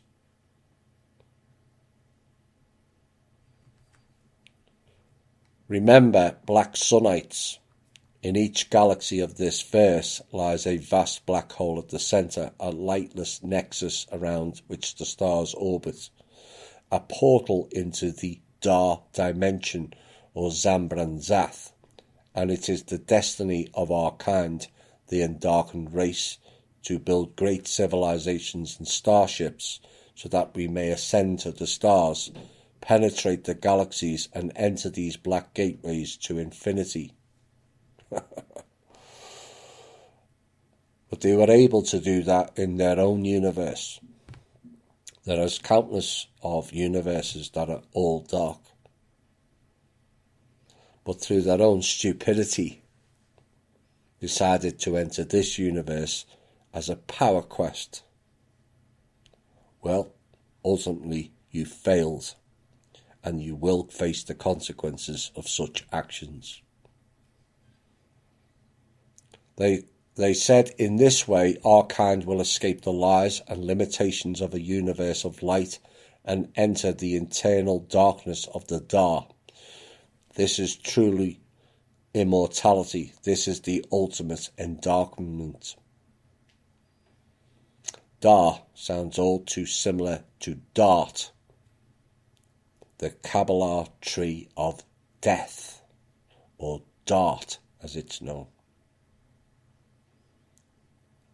I know a lot of the New Age people again talking about the Kabbalah tree. It's the tree of death. Darth Vader. The light that birthed this universe was a fleeting whim, they say. The galaxies are growing dim. The darkness will forever more ascend. Yes, because you are all ass-ended masters of your own demise is why. The cosmos is going black. The stars are fleeing fast as they ride the dark flow into the infinite void. For them it is, not for us it's not. Dark energy is life, intelligence and will, the prime mover of matter. You and me, our origin and our final destiny. Zal Ashal Buruk, let there be darkness. The next chapter is called The Black Sun over Atlantis. And the Dark Lord Kar-Zathor had been receiving visions of the ancient civilization known as Atlantis for several years, and he transcribed it in a private book called Transathic Sarudats, Atlantean Revelations. He has kept these visions to himself while he processes what he learned, but here for the first time he reveals a small fragment of this knowledge. As you will see, these revelations are key to understanding what motivates the Black Sun Order and their Black Temple projects. During the later years of Atlantean civilization, certain Vril-sensitive mystics and artists began to speak of a black sun rising over their lands and an apocalyptic future approaching. These mystics adopted the symbols of the black sun, such as those shown below, I posted it earlier, which they wear on their clothing, paint on their temples, and tattooed on their flesh. At first, this strange cult was ignored or laughed at by satisfied citizens of the Atlantean kingdom. After all, Atlantis had known prosperity, security, and glory for as long as anyone could remember, and was in no danger of falling into darkness. Initially, like the arrival of the Draco, it all went well, and then it headed south. Surely the Atlanteans had won favour of their gods, which they honoured dutifully in their temples to the white sun, moon, the stars, and the spirits of nature. However, fewer laughed at the Black Sunites when a series of misfortunes befell Atlantis not long after their appearance. Earthquakes, volcanoes, and tsunamis rocked the kingdom. Wars against outland barbarians went badly. Sea raiders harassed coastal towns with impunity. Distrust, fear, and hatred began to divide the people. Once noble leaders grew greedy and corrupt. Yes, by the same dark forces. They have done this over eons. Every 13,000 years, in particular. It seemed that a black sun had indeed risen over the lands of the white sun, and a golden age of civilization was drawing to a close. Amidst this chaos and unrest, the Black Sun cult began to rapidly gain influence, and its sinister black temples began to appear, first in remote regions like Angkor Wat, then in the cities as conditions grew more dire and the cult became more brazen. The cult soon developed into a more powerful religious order known as Borzum Ghazal, the Order of the Black Sun, in ancient Atlantean dialect of Borgal. So the Atlanteans were talking Borgal, which is the Order of the Black Sun's tongue. Oops. This led to a great schism in Atlantean civilization, as the old dominant religion of the white sun worship was now challenged by an insurgent apocalyptic sect of those who were said to walk under the black sun. The two opposing sects therefore became known as Malzamors, white Sunites, or Borzamors, black Sunites, respectively, and eventually the entire population of Atlantis would be split by this great religious divide. The white Atlanteans, being those who favoured the older white sun religion, with its creed of peace, progress, and benevolent cosmos that shone down its favours upon the people of Atlantis like the rays of the sun. The black Atlanteans, being those who sided with the newer Black Sun sect with its creed of conflict, conquest, and hostile cosmos that would destroy Atlantis and all things in the fires of the Black Sun. The White Atlanteans were guided by the Mulzum Gazul, White Sun Order, the priesthood who practiced what we would call today as white magic. That wasn't a good thing to practice. That was part of the fall. While the Black Atlanteans were guided by the Burzum Gazul, who practiced black magic. Burzum Gazul's power was centered in their black temples, which took many forms but were noted for their twin black obelisks, inscribed with letters of the Harzad script, and their black altars upon which Black Templars made sacrificial offerings to their Black Sun. And there you have it. Temples, altars, sacrifice, and Templars. All the same cult. At the peak of its power, the Order built a vast pyramidal black stone temples.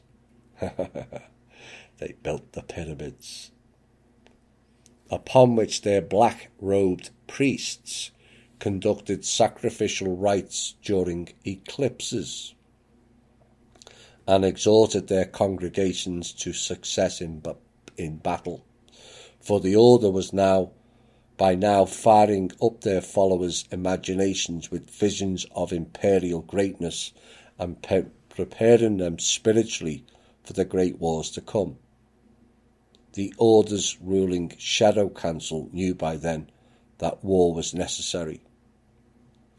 First to crush the White Sunnites in the homeland and consolidate their theocratic power, then to expand the Atlantean kingdom across the seas and establish a greater Black Sun empire. The key to it all would be evoking a great Vril storm, a nexus of Black Sun energy centered in the Black Temples, which would sweep away the old order and inspire the Atlanteans to untold heights of glory. Thus the stage was set for an apocalyptic showdown between the White Atlantean and Black Atlantean factions, which would decide the fate of the greatest civilization of the antediluvian world and echo down through the ages to our time. Next portion is called the Two-Sun Philosophy. The Dark Lords of the Order of the Black Sun hold a worldview they call Burzum Zovrad, Two-Sun Philosophy. And according to this philosophy, there are two primary metaphysical suns, the Black Sun, Burzum, and the White Sun, Malzum, which influence the human will and guide our destinies.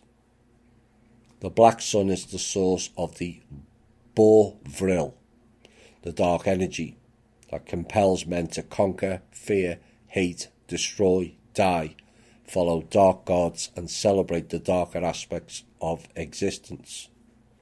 The White Sun is the source of Malvril, the light, spoken in many religions associated with love, life, healing, peace, benevolent gods, and the sunny side of life.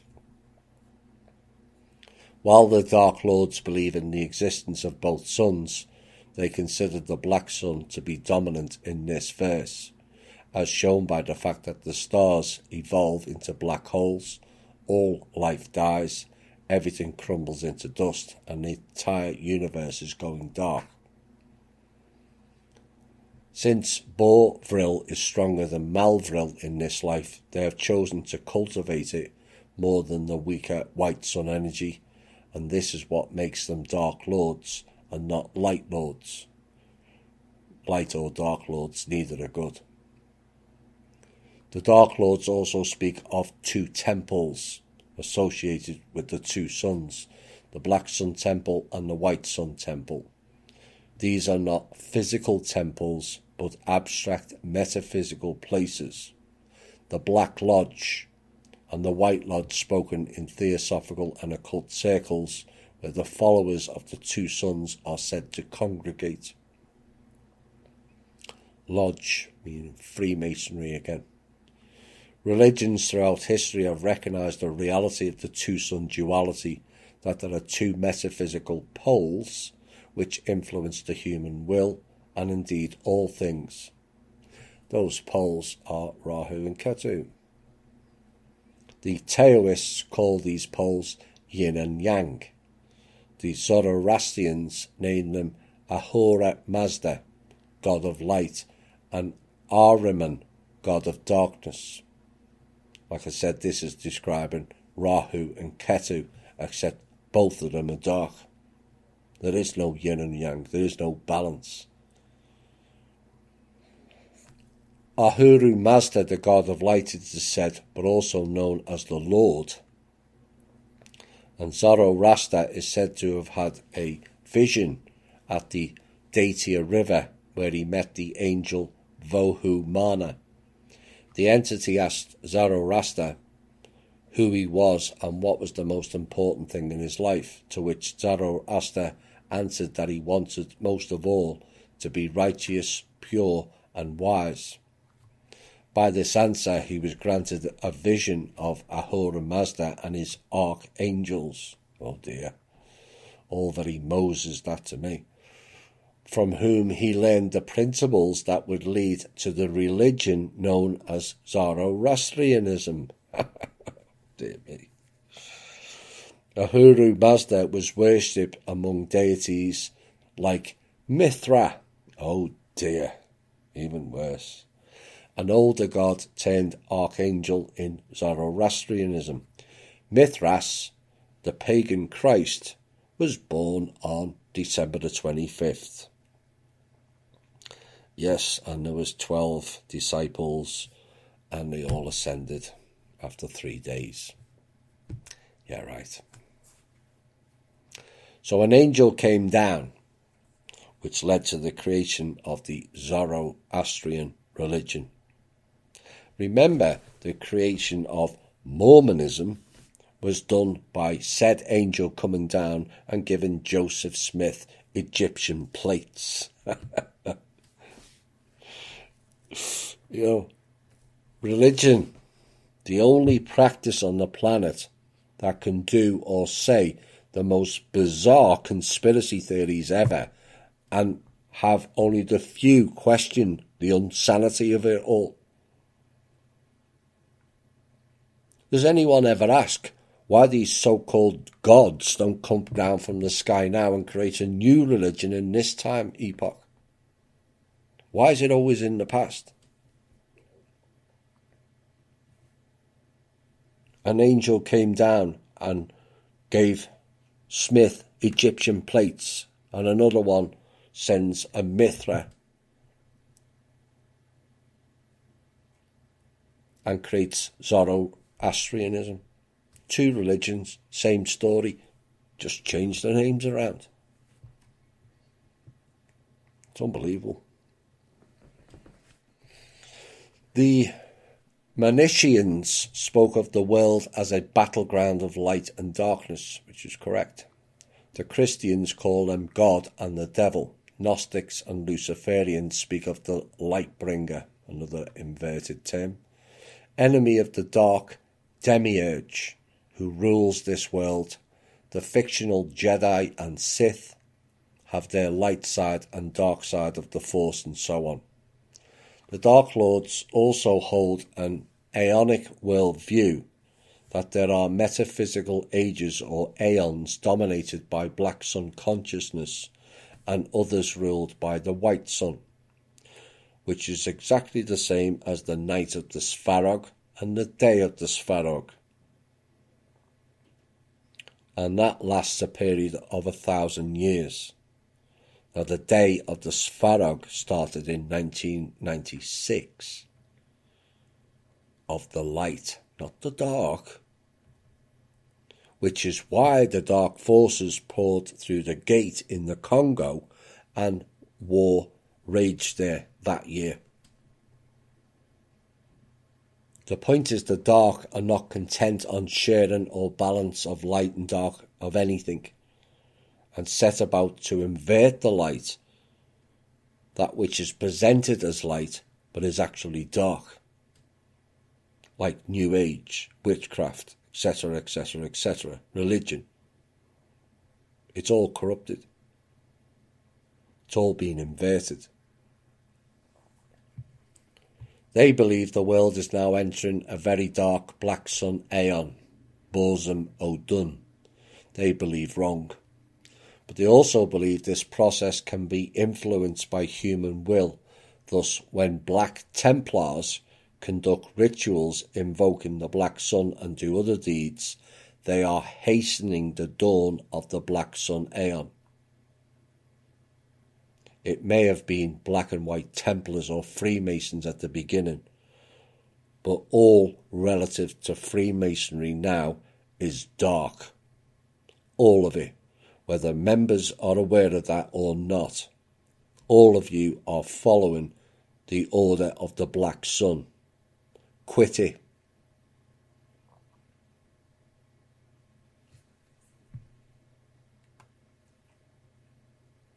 It should be noted that while the Dark Lords favour the Bovril of the Black Sun, they do not deny the power of the Malvril of the White Sun. They just simply see the White Sun as weaker, fleeting emanation within the all-encompassing primordial darkness. Well, if it was so weaker as they suggest, why do and have they attacked it so often? Invert it, cheat, deceive, and lie.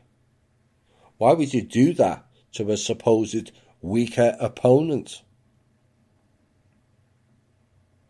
Why did he hide in the shadows if they're all so powerful?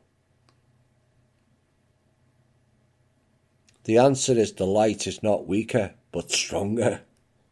The path of the light is a more stronger and arduous path. Anyone can be dark. It's the easy path. As Lord Karzathor put it, the light that birthed this universe was a fleeting whim. The galaxies are growing dim. The darkness will forever more ascend. Ascend, more like it. Thus the Dark Lords build temples to the superior power of the Black Sun. All temples are dark-based, and I mean all. And internalise its darkness within themselves. This process is what they call the endarkenment. Next piece is surviving white Sunnite regimes and how they go about it. So, on the one hand, they speak of the light being weak and then talk about surviving light in another. Surviving the white Sunnite. It's almost as contradictory as religions. It is said in every age there are outbreaks of white Sunnite fanaticism that threaten to suffocate the world in clouds of delusion, sickness, moralism, and white light tyranny. We have seen the cults of monotheism, rationalism, democratism, communism, progressivism, and other creeds attempt to impose their tyrannies of good upon societies for centuries. This is their inverted diversion words at its finest.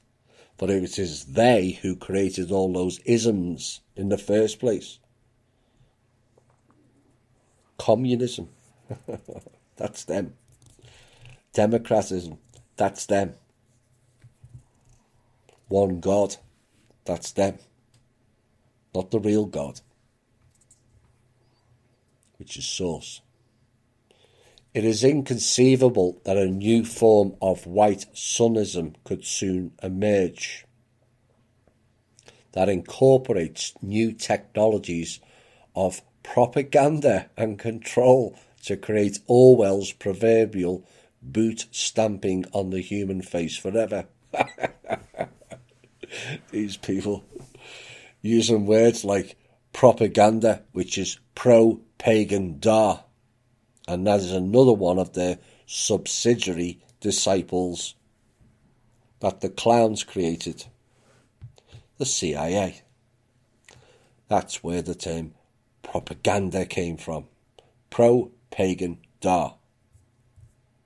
Pro-pagan skin is what that means. Even if this does not occur, we know that the tenets of Black Sunnism are simply too harsh and disturbing for most societies to tolerate for long. Eventually, history shows that the elites and or the masses are going to turn on our kind and make us into scapegoats, rather than face their own shadows and admit the dark truths of bosom done. There they go again, using their own created hidden meanings like the word scapegoat, which is a Hebrew ritual sacrifice term. Unbelievable. What is the Order's strategy to survive under white Sunnite regimes? Subvert their control systems and thwart their priesthoods. There they go again, yet again. The priesthoods are their own people. The Cohens and the Khans both means priest class. And it said, here are several strategies we will employ. Black agents. The Order maintains a network of informants, operatives and recruiters who are non-initiates but are sympathisers with our cause. These are the Black Agents, or the Borfaz Athak. Under white Sunnite regimes, they can reduce our risk of exposure and extend our reach by acting as extra eyes, ears and the hands of the Order without being directly connected to us. It's a bit like Five Eyes, isn't it? Well, it's exactly that. A black agent may act as a courier, transmitting messages between black Sunnites when direct communication is too risky. He might keep an eye out for hostile parties, tip us off to potential recruits, acquire necessary materials, spread rumours, create diversions, etc. He may do this work voluntarily or as a paid mercenary, as the case may be. For those of you who listen closely to From Russia with Love 7, I've just described Langley. Oops. One of the important skills of the Black Sunnite adept is the ability to recruit black agents wherever one goes, in such a way that one reveals little about one's own involvement with the Order. The Black Sunnite must learn to recognise individuals who are shadow-minded, disgruntled, corruptible, or otherwise inclined to Borzumic ways. He may appeal to whatever meme or ideology is most appropriate for the situation. For example, if the target shows signs of being an occultist, present yourself as a learned black magician. If he is inclined to criminality, adopt the persona of a powerful gangster. If he is politically extreme, make it known that you represent a radical political faction. Here again, the skills of persuasion and manipulation, along with espionage and security, are vital to the Black Sunnite initiate and are taught from the outset. So having presented themselves as strong and we are weak, they sneak around using stealth tactics and subversion, with secret handshakes and code words. But does anybody ask, why would you have to go to those lengths if you are the supposed stronger group? Clearly, they were not. Only the weak wish to control others, basically out of fear. Fear, as the dark know all too well, is a weakness to be played on. If they are as strong as they say, why do they have a whole manifesto of how to disempower, corrupt or destroy people, as this next section shows? New Age people will not like this next section after this music break. Perhaps that song has a different meaning now as well. This next section, which is pretty much the final section before the summing up, lays out their path to inner destruction. And it mirrors a lot of what I've said in previous shows, including some items that people didn't believe what I was saying. As the saying goes, oops. The path of the inner destruction.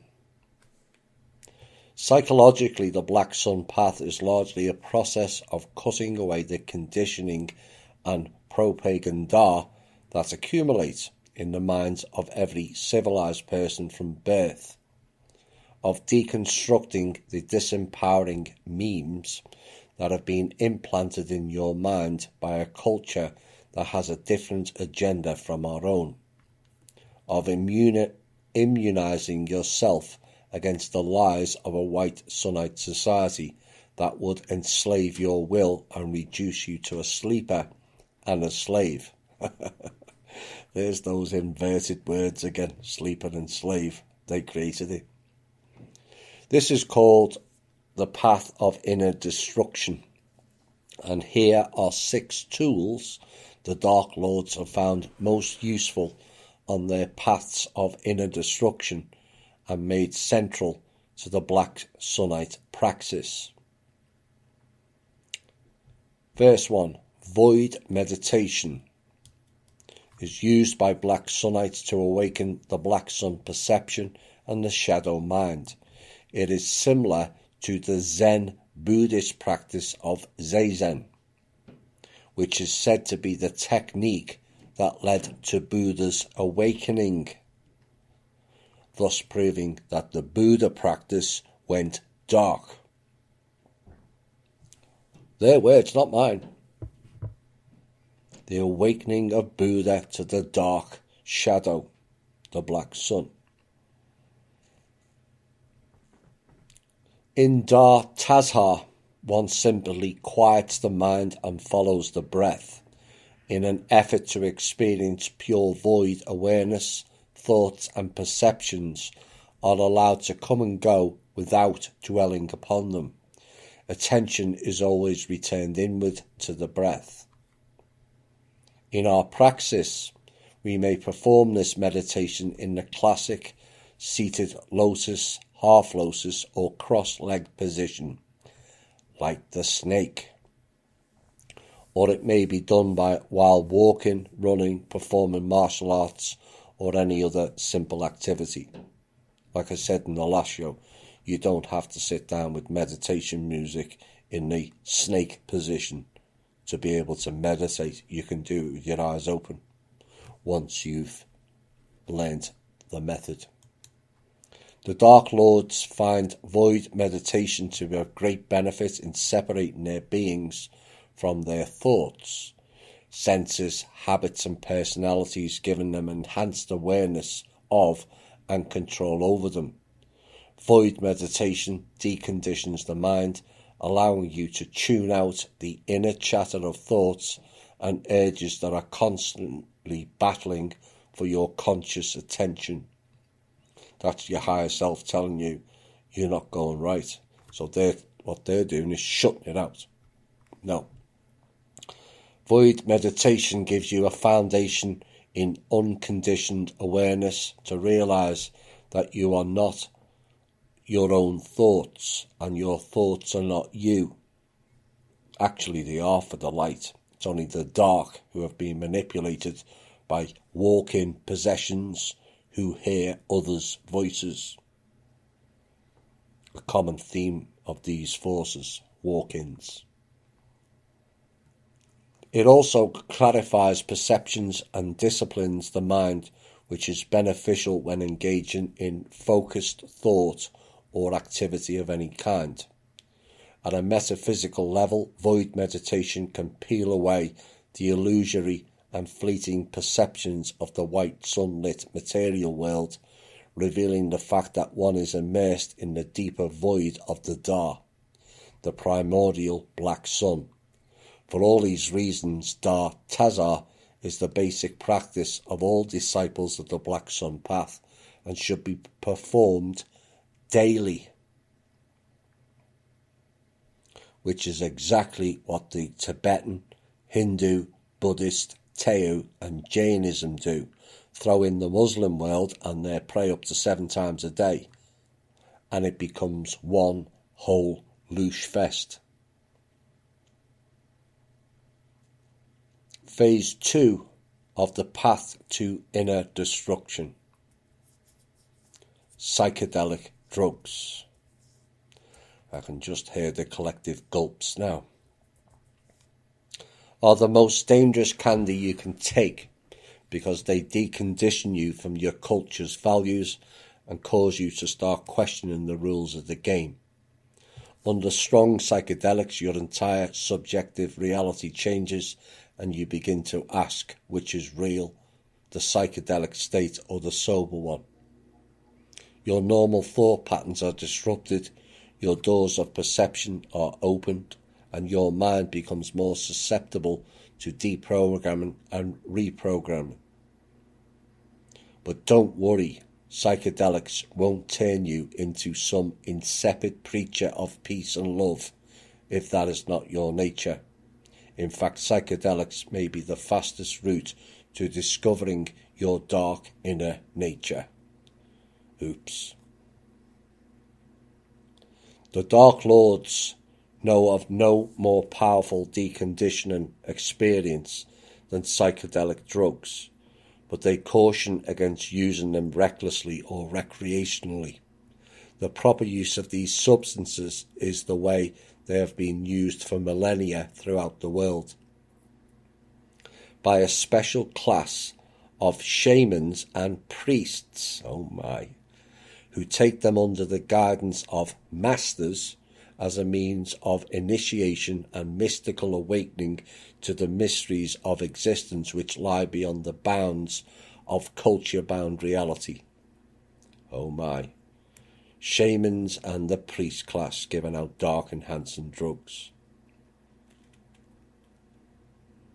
Something else that was stated in our show that some didn't like to hear. Well, there is your evidence from the horse's mouth, as it were. This is how we use them in our order. Disciples on the path to Dark Lordship may be expected to take psychedelic during special rituals as part of their initiation into the mysteries of the Black Sun and the Dark Universe. The third stage is called nature immersion, a straightforward method of deconstructing your cultural programming and experiencing the raw power of the Dark Tao is to step outside the world of human culture and immerse yourself in nature. In Borgal, this practice is called Zuma Gyadazat, nature immersion. Backpacking trips into the mountains are favoured by the Dark Lords. What did I warn about earlier this year? But longer stays are even more powerful if you have the necessary survival skills. Yes, the mountains are where the dark reside in the underworld. In nature, one becomes attuned to natural rhythms and energies which are difficult to convey to those who spend their entire lives in the artificial world of culture, jobs, laws, technology and mass media. When you find the domesticated ways of white sunite civilization sapping your power, or deranging your mind, there is no better way to revitalize yourself than to step into the wilderness and tap into the raw vril of billions of untamed beings engaged in the struggle for life and death. Perhaps with this piece it confirms of my warnings surrounding grounding. You decide. They have, or had in some cases, vril machines that have been corrupting the soil from below. Some of them have recently been taken out. Step 4 is called memetics, is the science of infectious ideas, symbols and behaviours called memes. When you plant a mind virus or thought bomb in someone's head that drives them mad or alters their behaviour, you are practising memetics. Oh dear, it's the bloody cat memes again that are everywhere. It's a mind virus. I did warn you. Every Dark Lord is a memomancer who uses memes to transform himself, other people, and entire societies. When you begin to think of your thoughts as infections, which use minds as carriers and have a life of their own, including a desire to grow and reproduce, you develop an objectivity towards them that is most empowering. Combined with the other tools of inner destruction discussed here, memetics becomes a tool for re-engineering your entire personality and also the personality of others. That's why it's called a mind virus. Note that memetics includes much of what is traditionally called magic or sorcery, which are mostly techniques of psychological manipulation via memes. Perhaps now my favourite meme gif will become a bit more popular after that piece. Oh dear. I can hear some people going at the moment. Yes, you. You know who you are. The cat mime virus meme. Oh dear. Cult of Ra. Tool 5 on the path of inner destruction of the Black Order of the Black Sun is logic. Consists of the laws of thought. In Borgal we call it Kurzat Kum, thought law. Black Sunites may be driven by irrationality, intuition, passion or a type of faith, but we must also acknowledge the tremendous power of logical thought. When you must think consciously, you should use logic to avoid false conclusions, make good decisions and think clearly. There is an expression, that which can be destroyed by the truth should be. And logic is a most powerful tool for destroying untruths. This is a common technique that is used by the alt-media agency-based personalities, where they use a portion of the truth and then surround it with bullshittery using logic and mind-melding memes and tactics. The blade of logic cuts through much of the cruft of subjective existence, getting one closer to the dark truths about nature of reality that no Borzumic can afford to deny. As stated in the last show, logic is based on assumption. Assumption is not fact or truth. It's just this. Logic is assumption. The final of their 6 is conflict. No surprise. is the means by which the Black Sunite adept tests what he has learned, discards failed ideas, and keeps himself from becoming complacent or falling asleep in a White Sunite environment. Conflict is a reflection of natural order, in which all life struggles endlessly for supremacy and thereby renews itself and grows stronger. Yes, the repeating loop program again.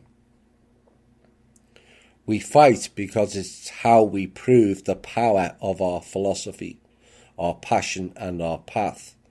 We fight to test every idea on the field of battle rather than accepting it at face value. Black Sunites are not glorifiers of peace like the followers of the White Sunite creeds. We understand that war has a vital place in the scheme of things and can be a most potent means of awakening latent abilities and spiritual power within oneself. Together, the above 6 tools can be used to deconstruct any idea, dispel any delusion, immunize against any mimetic virus, optimize one's mental functioning, and maximize one's inner power. Use void meditation to become aware of your memes, then use logic to decide which memes are beneficial, symbionts, and which are harmful, parasites or viruses.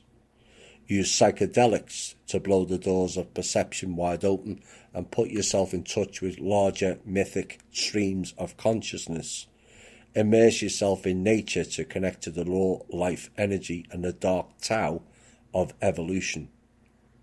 Use memetics as a way to think objectively about your own mental ecosystem and cultural programming.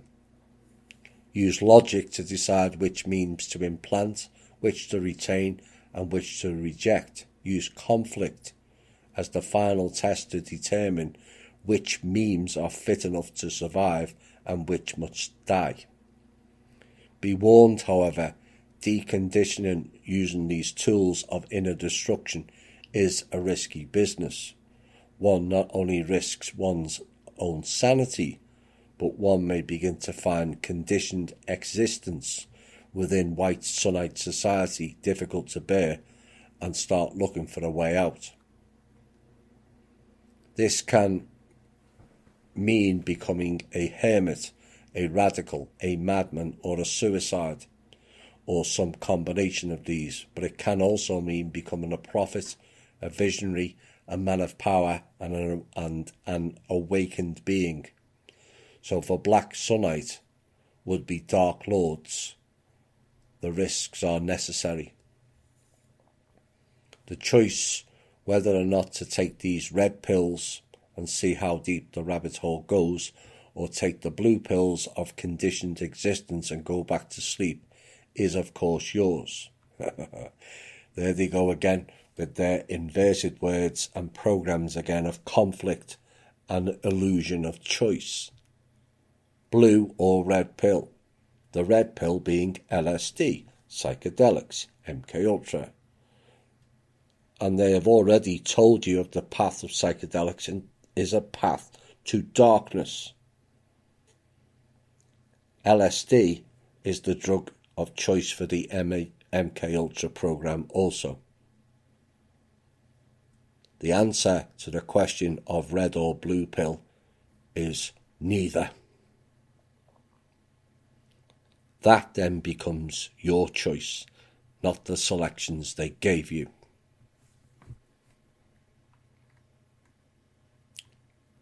Final piece of their manifesto.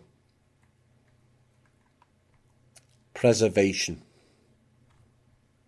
The first task of the Order under a White Sunite regime is to ensure its continuity.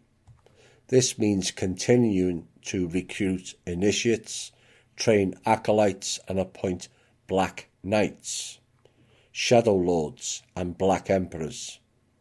It means the Shadow Council will continue to meet and make decrees, even if there are only a few members in a given era. It means adding to the Order's lore and passing it down to the next in the chain of transmission. It means teaching initiates the Black Tongue and speaking it amongst ourselves. It means conducting the rites at Black temples and training at Black sanctums. The Order can continue to do all these things under even the most hostile White Sunnite regime, but we must be extra clever and discreet. If totalitarian technology is used to try to root us out and shut us down, we will harness our own technologies, hack the hostile systems, or return to the time-tested methods of the more primitive ages. This is what they've done previously. The rock throwers via meteorites or the flood generators suspected by Rahu and Ketu. If mobs are mobilized against us, we will mobilize our own counter-mobs or move out of the way. If pro-pagan Da is used to demonize us, we will demonize the demonizers and deconstruct their pro-pagan Da. If temples are attacked, we will defend them and build new, better, hidden ones. If all else fails, we will simply disappear into the shadows, using the methods of stealth at which we excel, where we will wait and work until the age changes and the environment becomes more hospitable to our kind. Black Sunnites are patient because we are an order that thinks and operates across centuries and ages. The key is in every age is to preserve our lineage, transmit our knowledge, train our wills, accumulate vril, and stay firm in our belief according to our way. If we do this, there is nothing the White Sunnites can throw at us can ever defeat us. Or so they thought. Right, the final part of tonight's show. Let's just go through the names again. Virtually all famous people, and I mean all, are wrapped into this cult. That's how they achieve fame and wealth. It's selling the soul, literally. Ra, Kali Ma, Lilith, Rahu, Ketu, Hinduism, Buddhism, Tibet and the Dalai Lama, Mithras, Communism, Socialism, Kabbalism, Zionist, Democrat, Capitalist, Koshis, Kosher, Sufis, Jihadists, Egyptology, Muslim Brotherhood, Pharaohs, Lords, Reptilians, Draco, Serpents, CIA, P2 Lodge, Five Eyes, the KGB, Mossad, GCHQ, known as the Gatekeepers, OSS, SS, Solomon, Melchizedek, Jewish, Hebrew, Houses of Europe, Greece, Rome, Catholic Church, Mormons, Amish, Yahweh, Cabal, Illuminati, Bloodline Families, Sisterhood of the Rose, known as the Rosicrucians, the Scarlet Sisterhood. We may cover that in C. The Order, Dragon Groups, Zedo Masons, Freemasons, the Scottish Rite, Paganism, Wiccan, World Government, Luciferians, Satanists, Worshippers of Set, the Vril, Fuel Society, or SSP, SS being the operative word.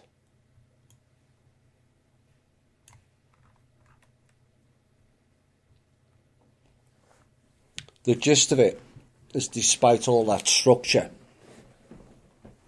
and control, they thought wrong on many levels this time period.